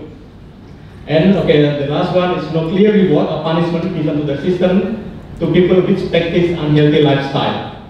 So even there is already strong advertisement on the non-smoking, but still people smoke. And other challenge is not only smoking. We categorize here into 7 groups. One is the food intake, and then second is the fluid intake. We can see still soft drink and other unhealthy drink. We still take it. And then the air intakes, the smoke or also the polluted area, and physical activity, not healthy physical activity, mental activity, very stressful, and then environment condition, related to, for example, hygiene, sanitary, and human interaction, mean unhealthy human-to-human interaction, for example. These are 7 groups in healthy lifestyle that we need to improve. So now come to human programming. Human programming is a process to direct or to manipulate the human thinking and activities according to the planned target. Basically, this is just education. Only we try to combine between technology 4.0 and education. This is one that we call human programming. So involve human profiling, intervention or activities formulation, as well as activities implementation and target monitoring and evaluation. Human programming can be used, can be optimized using the integration between man and machine. We can use the wearable, we can use the mobile app, we can use the implant system to do the human programming. And this includes also the physical, cognitive, and social interventions. There are 3 groups here. For example, here human programming includes the physical intervention, cognitive, education, and also social intervention. These 3 groups of the interventions. And human programming can be in a form of healthy lifestyle in the end, good education, and also good social life. This is how we program the human. So from here, if we bring into engineering point of view, we have target and then program plan. From here we differentiate into 3 group of interventions. From the social or activity intervention, education intervention, and health interventions. At the end, we need also to do some measurement. Using some device or whatever measures equipment to measure the result of this activity or the outcome of this subgroups. Then at the end you got some parameters to measure, and from this all parameters at the end we can use to profile a human, and this is very applicable for many things. It's not only for the health, but also for social, for working or career and so on. This is one of the application for this human programming. If we get this parameter real time or we have the history for few years, then in the end we can do the very good profiling of human, not only health but also other matters. And this is the device that normally we can use. And this I think this device also mostly wearable and also can be implemented in apps and very cheap. So and then from this then we have the program. Means if we have the profiling, and also we have the basically gap between the healthy and the current condition, for example, so that we can have what is the healthy program need to be implemented, for example, and then what is the good activity to be implemented, what is the good healthy lifestyle that we implement, and so on. This become the recommendation given to people basically. So how to implement? Basically, we need to collect the physical, cognitive, social, emotional data, and then we need to set a target. For example, if we eat, then we can have a target with the maintain weight, or improve weight, or reduce the weight. For example, this is one of the target for the weights related. And then select target including expected dates to achieve target. We need to target when need to be achieved, and also to identify what is models, what is the environment that we have, and what are the motivators to do that. And then formulate a method or activity to achieve target. Monitor the activity means we need to see the time and result achievement, and then we need to analyze. And always we need to change activity method or even change target if required. This is how we program human. So in the IT, we can implement using technology 4.0, where as I mentioned before, this is the input, the parameter that we measure using our sensor, using apps or using whatever wearable sensor that we have.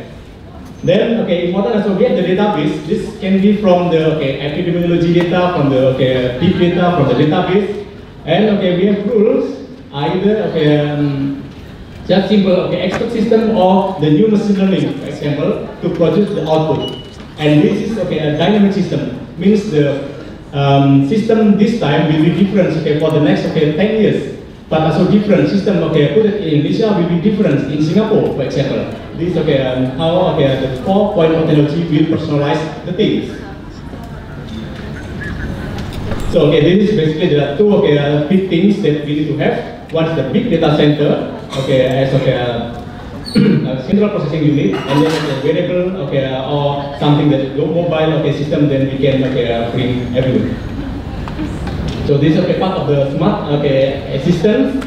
Here for example we have the data collector, some sensors, but we can have also some result to display to visualize the result. For example, the augmented reality.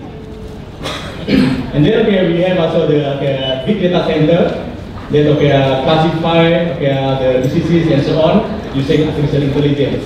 And we need to protect also the data. Here we implement the cyber security. So this is example how we do. First we need to register user, and then we need to record the data, and then we predict the risk or calculate, for example, the life expectancy. And then we recommend a lifestyle, and then if they have problem, then can get the appointment with the medical doctors. This is our system. We have the cloud, we have the apps, and then we have the patient data or individual people data, and we have the demographic data that is input in our system. As input, for example, we have personal data, we have finance data, and then we have 3 group of data. So and then in the process we have 2 type of process here, the decision tree and then the artificial neural network, and we have the very huge database for the LEL means the low energy level data, genetic related, and then MEL is the measure or physiological measure data, like blood pressure and then BMI and so on, and then high energy level means related to the lifestyle and then human-human interactions. And then we have output, for example, the health risk, organ risk and total risk, and then health targets, the lifestyle recommendation, and then the medical treatment means this is linked back to smart clinic to make the appointment. This is the example of apps that we develop. For example, we have health reports. We need to input the data, and then then we can capture the risk, and then get some suggestion, then see some health status, and we can see also statistics from others. This is something that we need to input. This is the MEL, for example, the weight, age, LDL, and so on. This is something that is very cheap, or we try not to have more than for example in dollars, $5 cost. So and then we need also put the food intake, supplement, fluid intake, and then air intake, environment, physical activity, and then at the end we can get the result, for example, the health status. For we have 15 type of diseases related to cardiovascular, digestive, endocrine, and so on. You can see here, at the current age, and then 20, 51, 83, and so on. We can adjust. And then for example, neurobrains, musculoskeletal, from this.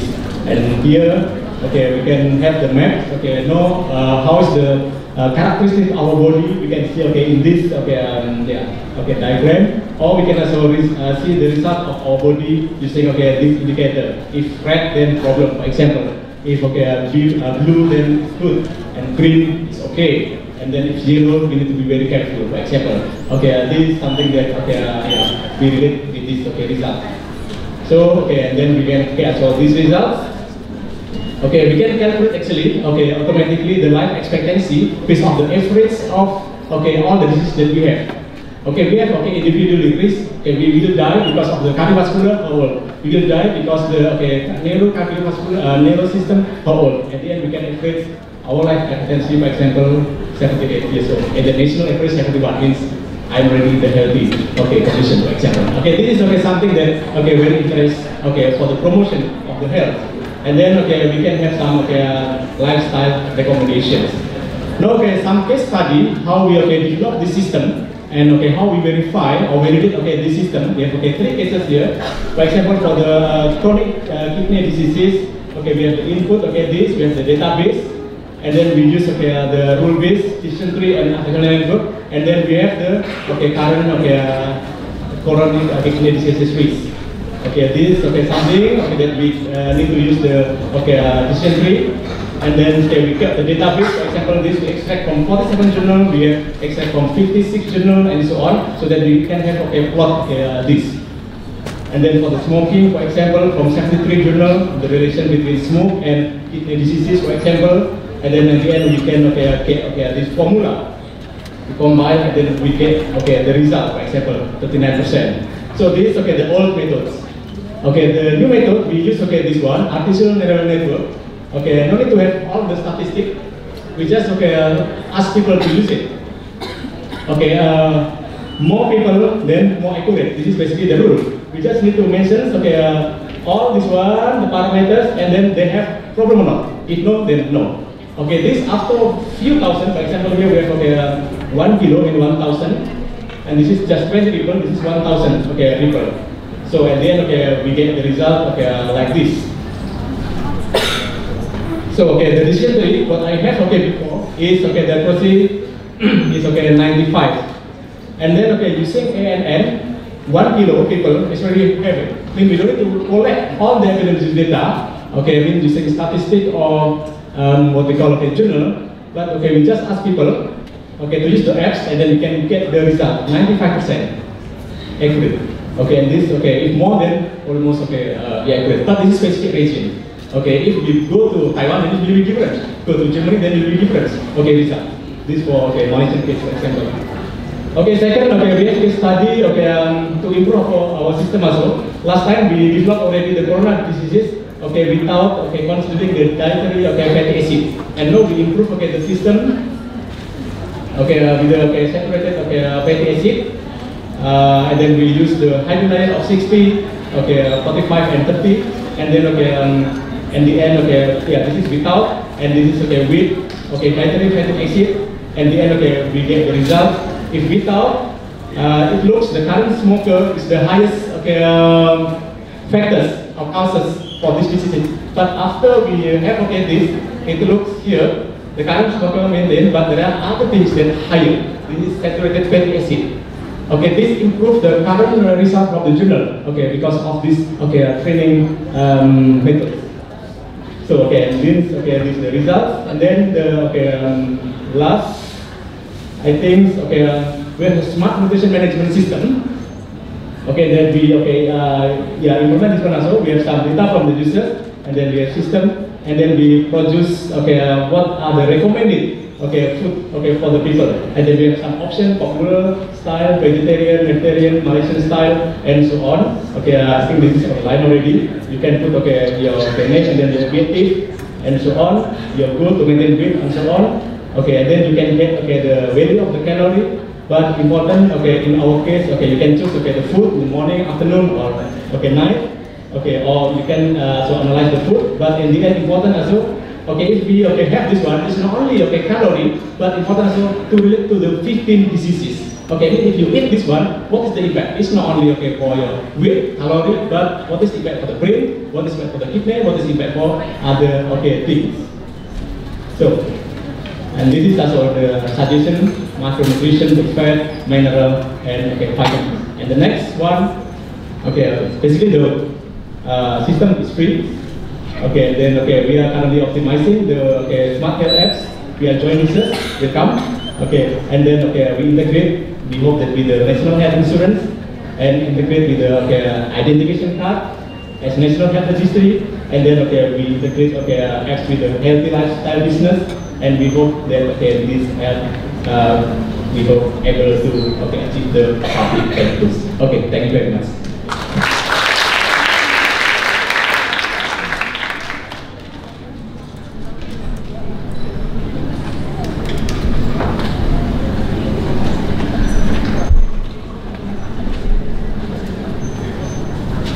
Thank you very much, Prof. Eko.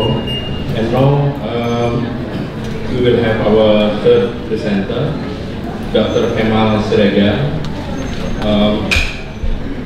He obtained his PhD in the University of Exeter, UK, and also his MA and PhD in UI, medical doctor also in the University of Indonesia. Dr. Kemal is the former chair of Indonesian Public Health Association, and he's our former dean, the dean of Faculty of Public Health in this university, Universitas Indonesia, in 1990 to 1993. Pak Kemal, he's now chair the Public Health Collegium in the Indonesia Public Health Association, and a senior lecturer at the Department of Biostatistics and Population Studies in Faculty of Public Health, Universitas Indonesia. Pak Kemal will talk about the importance of machine learning in building public health intelligence. Pak Kemal, please come to the podium. I invite you, and please give big applause for Pak Kemal.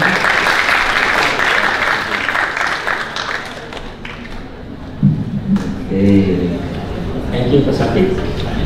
Good afternoon, everybody. Well, in the context of applying the progress of the Industrial Revolution 4.0 in the field of public health, these presentations wishes to convey the importance of using machine learning, especially for public health intelligence activities. Here, I also would like to present the research experience of the Faculty of Public Health in Indonesia. Well, actually, this is still at the very beginning of big data analytics. So, but I'm glad to hear the presentation from Professor Eko. Although we are still in the beginning, but the direction is very clear that we also would like to have the human programming research also here. So I will present our experience doing the application of machine learning. Okay. Oh, sorry. Oh, should be here? No? Oh, okay. Yeah. So well, I would like to start with what John Naisbitt said in his book Megatrends in 1984, that we are drowning in information but starve for knowledge. So with advancement of data science now, it is like artificial intelligence that Professor already mentioned about that, and also Professor Suti. In addition to the transformation of data into information, it is possible to make a deeper meaning of data into knowledge, and then later to become wisdom.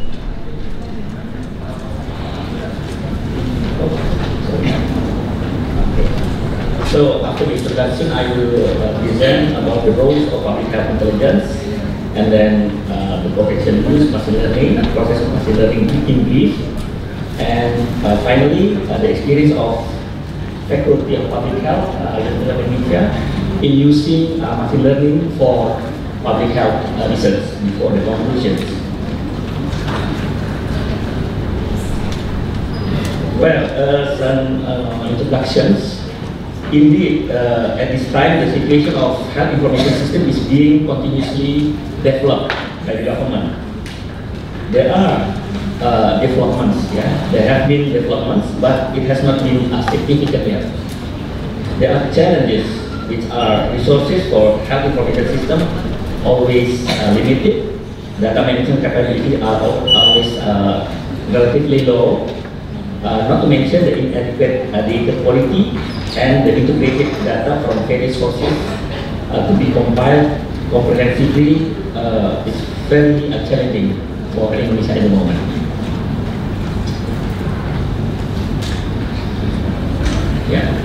So the consequences of that kind of condition here in Indonesia, that very challenging to really implement machine learning, big data analytics, which needed to build public health intelligence.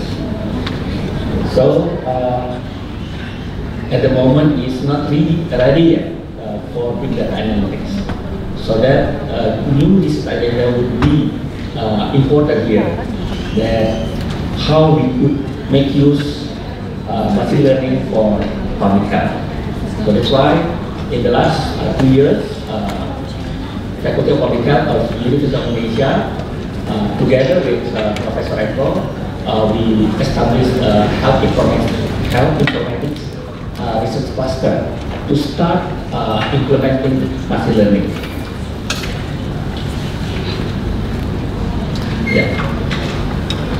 How strategic is the role of public health intelligence? Yes, many definitions to explain public health intelligence. However, there are common features across all of the definitions. Public health intelligence requires a focus on both system and process, and intelligence is generated through a synthesis of information. They are drawn from a range of different sources and systems. And then public health intelligence draws a multiplicity of information sources and types, ranging from the determinants of health through to access to utilizations, health and social care service, and health outcome. And the practice of public health intelligence spans the full intelligence cycle, from collections to interpretation and communication. So public health intelligence acts as a link between data analysis and action in terms of provision of evidence to support improved decision making, policy development, and implementation.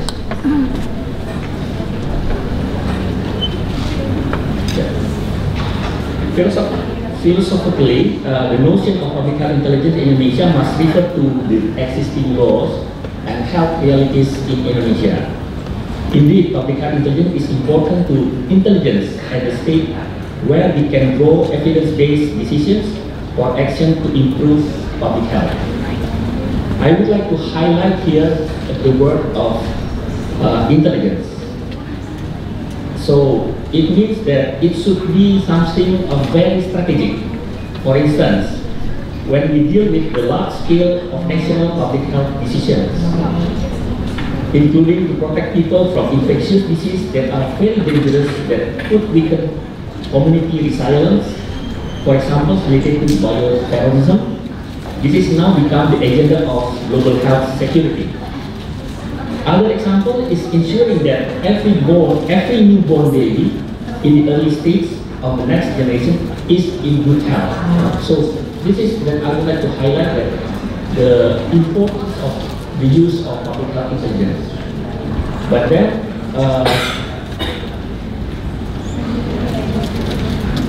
as to what extent then the potential of machine learning for public health.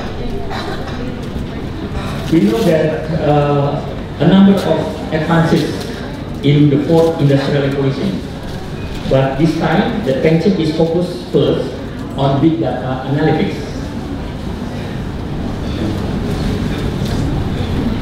When we use big data in very diverse forms, then through the process of data analytics, there will be a number of benefits for public health, including innovative prevention and health promotion, And we already learned about health promotion from Professor Suti and Professor Eko, and health decision making for a better future, efficiency and health costs. So I think this gives us the picture that so many good things that if we could implement the big data analytics for public health, and we could start with machine learning. So this is another example of the use of machine learning for public health. So how does the machine learning actually process work? Yeah. The process of learning begins with observation or data. After get data and prepare data in step 1 and 2, the next phase is the train model in step 3, which aim to train machine learning to recognize the pattern. The next step is evaluating the model against the new data for testing. And next is the process to improve the model in step 5. So this is a very simple explanation how the machine learning works. Rather than we develop a full programming, computer programming, but we would like to start with train the machine to recognize the pattern of the data. Then we could see how accurate the machine could recognize the pattern of the data. Then by having research step by step, then we could improve the accuracy, the complexity of the intelligence, the algorithm, the rule base that Professor Eko mentioned before. So this is what I would like to say here is actually machine learning is quite simple, but in reality maybe we need really exercise. And then the exercise for Faculty of Public Health needs at least 2 years to really understand how to implement the machine learning and then to get a model. Yeah.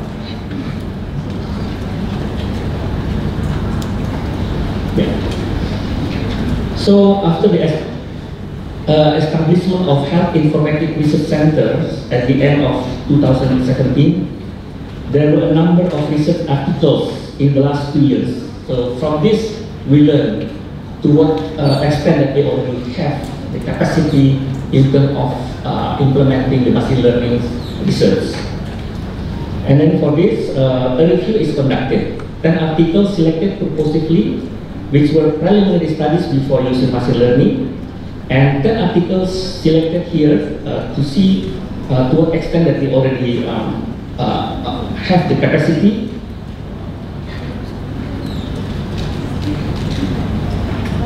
Yeah. So what is the lesson learned that we have in the last 2 years? So although it seems that 2 years is quite long for doing research, but for establishing machine learning, we still in the early stage actually. In terms of main study result before using machine learning, it seems that the study and the state of developing ideas through literature study, although at technology readiness level 1, is very important before utilizing machine learning. So you see that Prof. Eko before mentioned about very technical thing about decision tree, about testing with neural network support vector machine. But although we already make use some of the techniques, but still in the early stage. In terms of status of the research, the lesson learned is that each stage of the study in the use of machine learning starts from the initial idea stage, modeling, until getting adequate accuracy for the predictions, deserves to be published both at the national and international level. The lesson learned that we have in terms of specifically technology readiness level is that the prototype of the use of machine learning that was developed is still at the early stage and no one has tested at the user level yet. Yeah. It means in TLR second or above. So that's our experience in the last 2 years.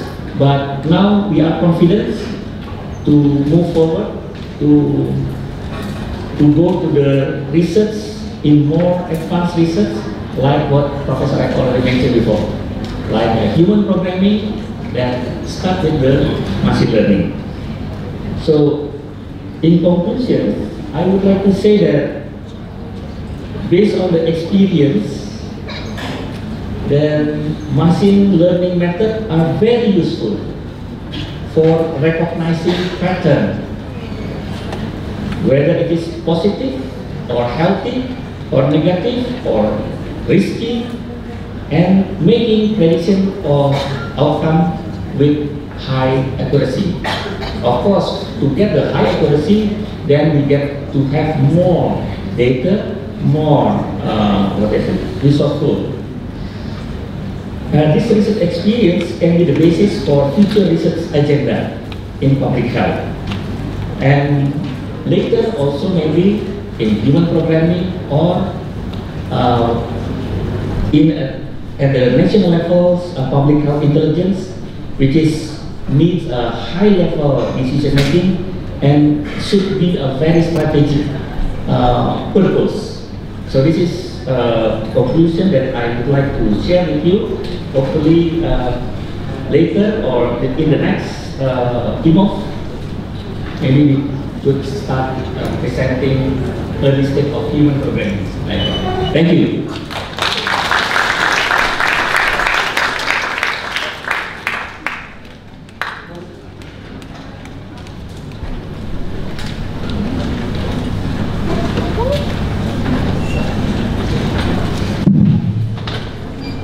Thank you very much, Pak Kemal, Dr. Kemal, for your presentation, and I'm also happy to hear that we have started some of the latest and advanced research in this area. Hopefully we jump from 0.4 to 4.0. So I think this is very interesting topic and very important topics, very related to our big theme, public health challenges towards disruptive technology era. And I will invite all the speakers to come to the stage and we can sit there as a panel. And I would like also to invite the floors to ask or to provide comment. Please.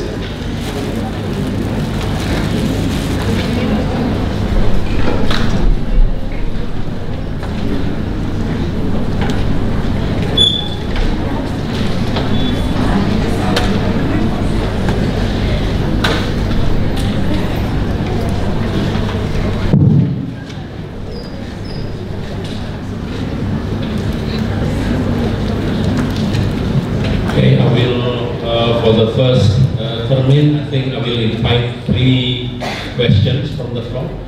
Please raise your hand. Okay, one from this side. Okay, one and another one.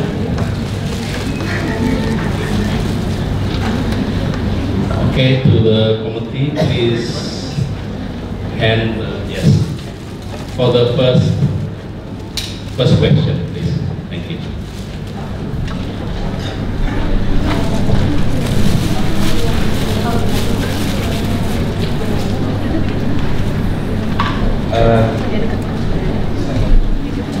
Assalamualaikum warahmatullahi wabarakatuh.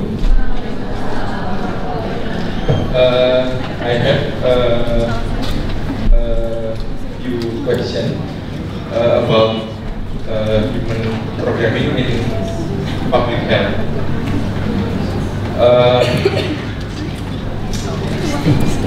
When I see the presentation,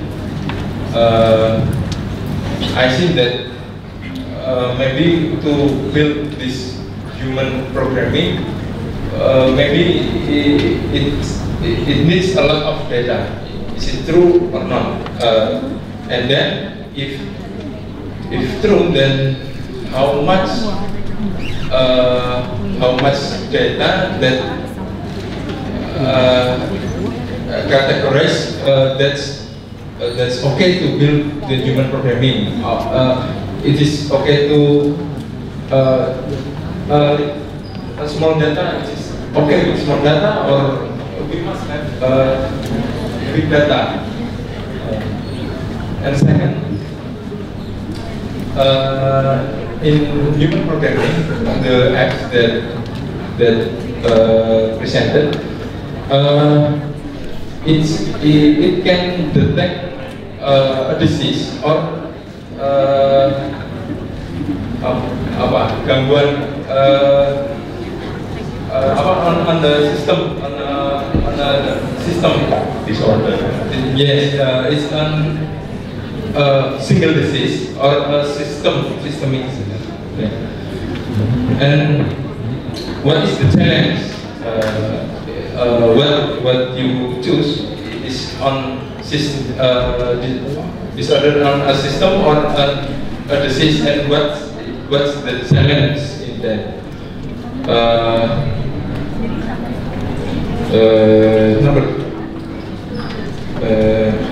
I think that's only 2 questions. Thank you. Thank you. So the question is directed to Prof. Eko, yeah? Okay, so the next question.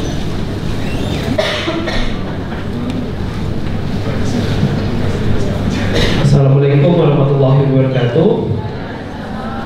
First of all, I would like to thank you for the opportunity. And my name is Hamid Rafiq Kartono. I'm a college student here in the Faculty of Public Health, University of Indonesia, Universitas Indonesia. I have a question to Professor Eko. My question is, I've seen on your presentation that there are some diseases that you have on the diagram, like cardiovascular disease, things like that. But I haven't seen mental health. So why would you want to have a high life expectancy? Why would you want to live 70, 80 years if you're burdened with diseases such as depression and schizophrenia? So I would like to ask you, from all of that data that you have, is it possible to calculate or to estimate mental health in future generations based on psychological epidemiological data, or is the data not valid, or is the data not there, or if there is no source whatsoever? And if there is no source, can we find another source? That is all. Thank you very much. Thank you. Third question. Third question. Okay. Thank you. My name is Aini Rahmani from Universitas Diponegoro, Semarang. I'm also a PhD student at Taipei Medical University. First of all, the important states in e-health is about usability, right? I think it's digital health literacy in Indonesia is still low. I want to know about all of the speaker opinion, how we could improve digital health literacy in Indonesia, so usability of all of the e-health that we have can improve. Yes, thank you. Thank you very much for all the questions. Now I will proceed to answer the first 2. Okay. For the need of the data. Okay. So we did few testing. Even 20 data, we already have the accuracy of 65% for the case of one of the coronary heart diseases. But if you look, for example, we already increase the data till 5,000 data, then up to more than 90% accuracy. This that we have been it's all we can have it, but only the accuracy is not really high.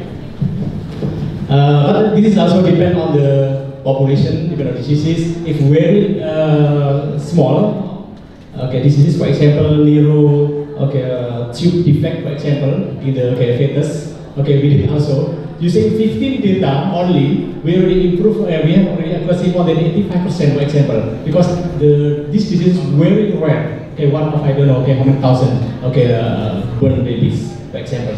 It's really depend on the populations. This is okay first. Okay, second, okay, this can detect systemic or okay single diseases, both basically depend on, okay, for example, we have the cardiovascular, we have the risk factor of the cardiovascular, whatever, okay, including cardiovascular, whether okay, the coronary or okay others. Okay, but we have also okay, like okay, really focus on certain okay specific diseases, for example SIV, for example, or lupus, for example. We have also some business on that. Okay, we can have a systemic, okay, or we can have also okay small okay disease. Depend on the risk factors that we okay measure basically.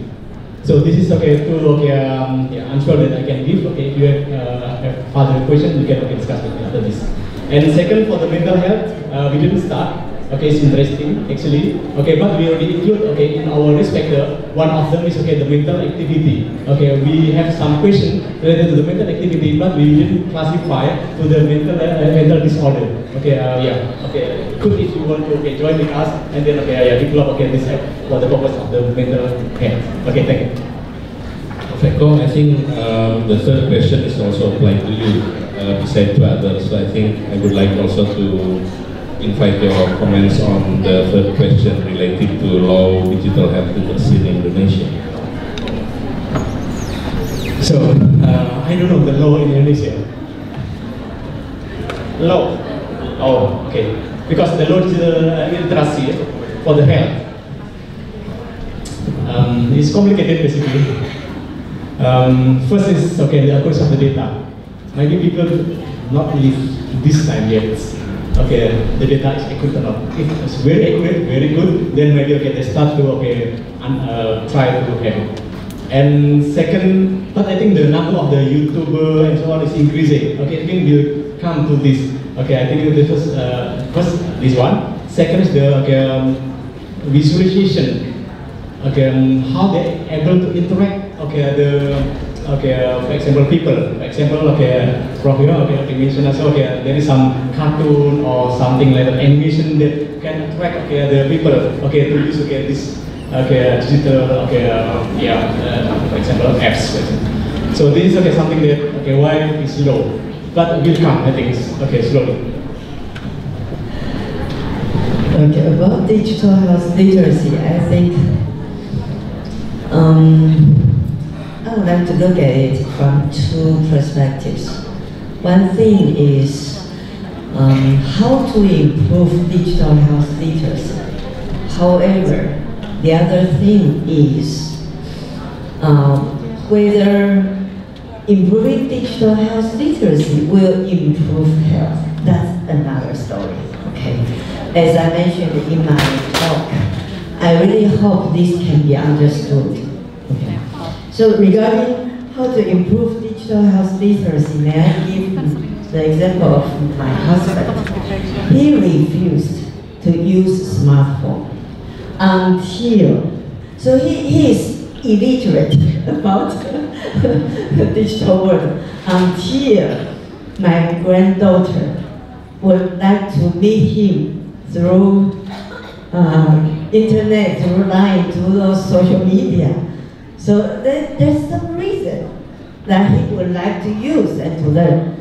And to me, I think digital health literacy is something learning by doing and learning by using.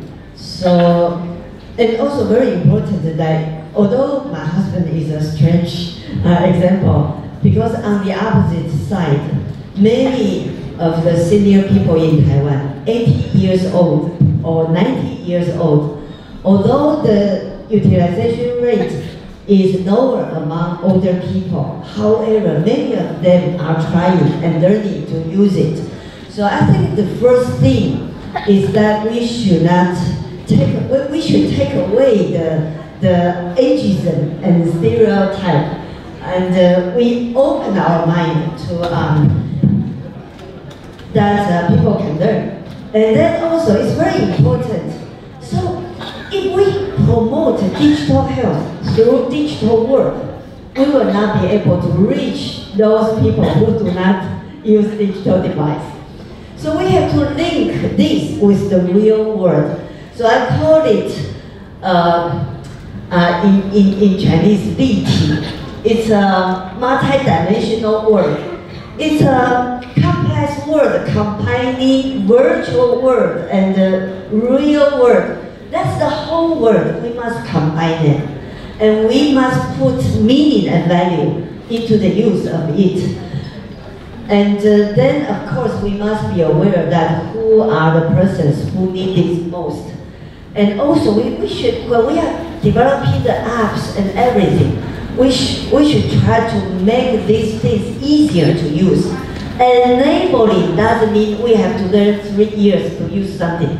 Enabling means we make things easier to learn. 3 seconds or 3 minutes you learn and you are able to use it. But the other thing is that, for example, prediction. We can do prediction very well, especially for those problems that have well-established mechanism. We can predict the chance of developing liver cancer very well. We can predict heart attack very well. However, prediction of change is another story. And in the US experiences of health promoting workplace, they found doing this kind of risk appraisal, using it to do personalized behavioral change is helpful, but only helpful to some extent. But if you change the environment, you change the policy of the workplace, then people are more willing to utilize and to work together to change their risk. So that's another story. So I would not, I don't want to emphasize the importance of literacy, because knowing doesn't mean changing. Knowing and doing is quite different. And still, I hope you can develop prediction. Because we are developing such kind of algorithm using utilization of age-friendly environments and personal risk factors together to predict active aging. So this is some way we want to develop age-friendly built environments, and we want to predict whether these kind of environments, together with the virtual world, together can build a healthier future. So don't believe too much in the device and in knowledge. Actually, I think the other things are also very important. Sorry, I take up too much. I just want to add what Professor Suti mentioned. Yes, technology literacy is very important. Digital health literacy is very important. But we have to have a good balance in life. So, at the moment, Indonesia have encountered 3 things that we would like to improve the literacy. Not only technology literacy, not only data literacy, but also here, human literacy. Meaning, once we use the gadget, we have to continue to communicate each other. We have to have still a good life, social life, like Professor Eko mentioned. When we have a human programming, it's not only that we have,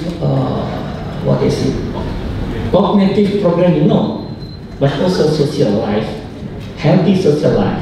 So that's, I also would like to respond to the first question that at the moment, this year, we start with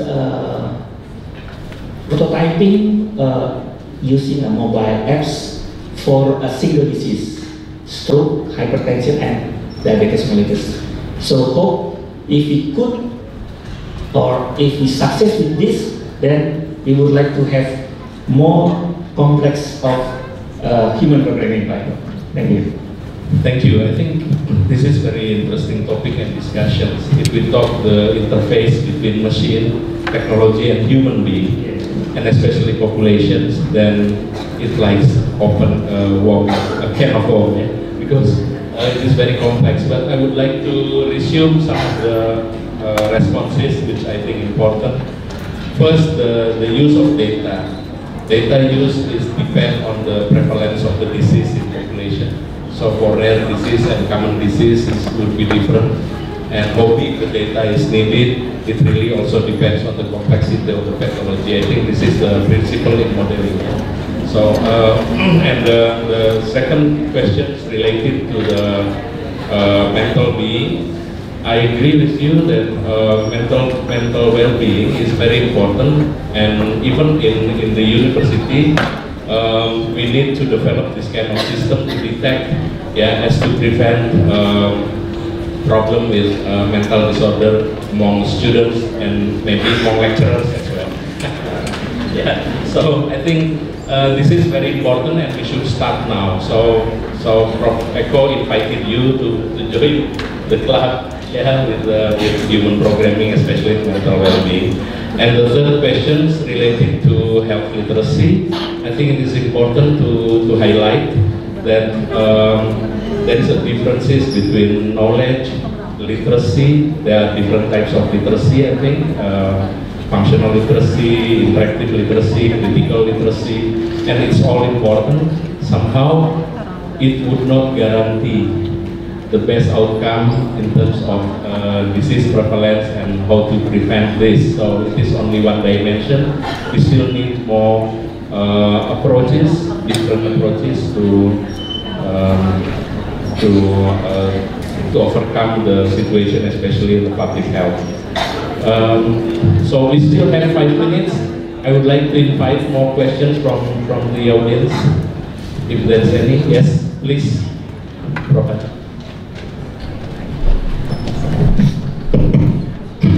Yeah, I'm Heidi from the Faculty of Public Health.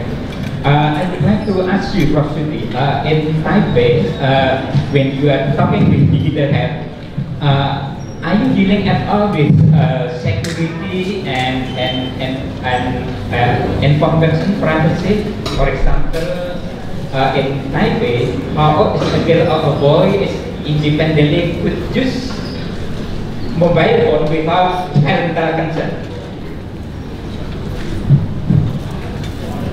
Are you following? No. In Taipei, like in Taipei, how old is a boy or a girl could use mobile phone without the supervision of the parents? Is there any rule or law, things like that? Okay. And then I would also like to ask Pak Eko. One definition of public health is the art and science of preventing and prolonging life, etc., etc. When everything is massive, where will be likely the art? I would like to have your comment. And then, Dr. Kema, I appreciate your effort in pioneering this kind of research in our school. But I was wondering, could you share me what will be likely the regulation or rules that you will oversee that we have to overcome in following through your research in the future? Thank you. Thank you, Professor Rodi, for the questions. I'm not aware of any law regarding the protection of, because it's a general privacy protection law, but not specific, especially if you mention parents and children. Because sometimes children, it's the parent who would like to know what the children are doing, and it is quite difficult. But even for us, we are adults, but your cell phone is capturing all your data, where you are, what you have done, which website you have touched, and how long, how many seconds you have stayed over that page. So that's a problem. And that issue is very, very important currently regarding the development of anything, not only digital health, but digital anything, the global rules or laws regarding this. And you know that if there has been problem in the US regarding the leak, the misuse of personal data and the manipulation by politicians. So these are important issues. But I'm not aware of the perfect solution right now. Okay, from here.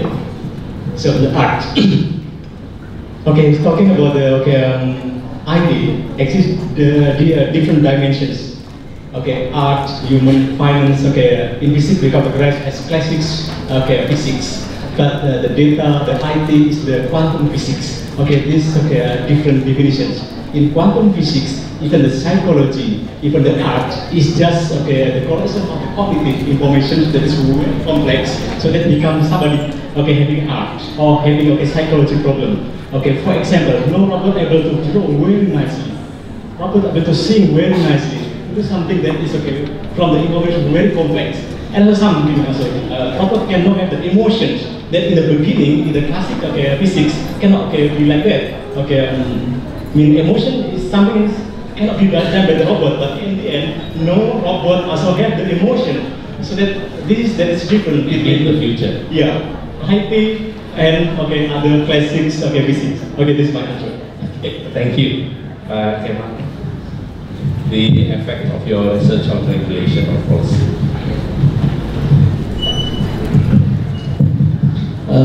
Yeah. Well, in terms of the application of technology, we already have a measurement that we call is technology readiness level from 1 to 9, meaning at the idea development stage or at the modeling or already in users or already in industry. So when you ask about how this will affect the policy or regulations, yes, I think a lot of things will happen because using machine learning, actually the potential is quite large, quite wide. For instance, by knowing public opinion, actually in the beginning, we could identify the reluctance of mothers towards measles vaccination. When we know that situations and we know the locations, so the management would be better. So this is one of the examples. But to go to that levels, we should have a very accurate instrument or tools or device. So I think then to develop that we need time.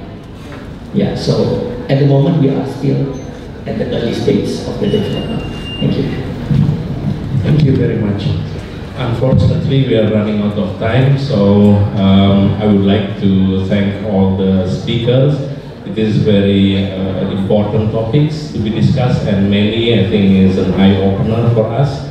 And we still left with some challenges in the future, of course. Yeah, we haven't talked about the different stakeholdership in this digital platform. How if the government should be the main main stakeholder? What if the private sector is coming through this, and how we deal with this, and how to increase the capability of the public in utilizing and get the most of the digital improvement or even programming. And we haven't also talked about different types of diseases, and is the goal is only to reduce or to prevent the disease or something more. And we still have questions on how to have a wider and more active public of health, to improve the health of the public. I think that's to conclude our discussions. Thank you very much for the active participation. And once again, thank you for all the speakers. It is a very important meeting. Assalamualaikum warahmatullahi wabarakatuh. And now I would like to invite Professor Mudassir at the scientific committee to come to the stage and make the speakers and moderators.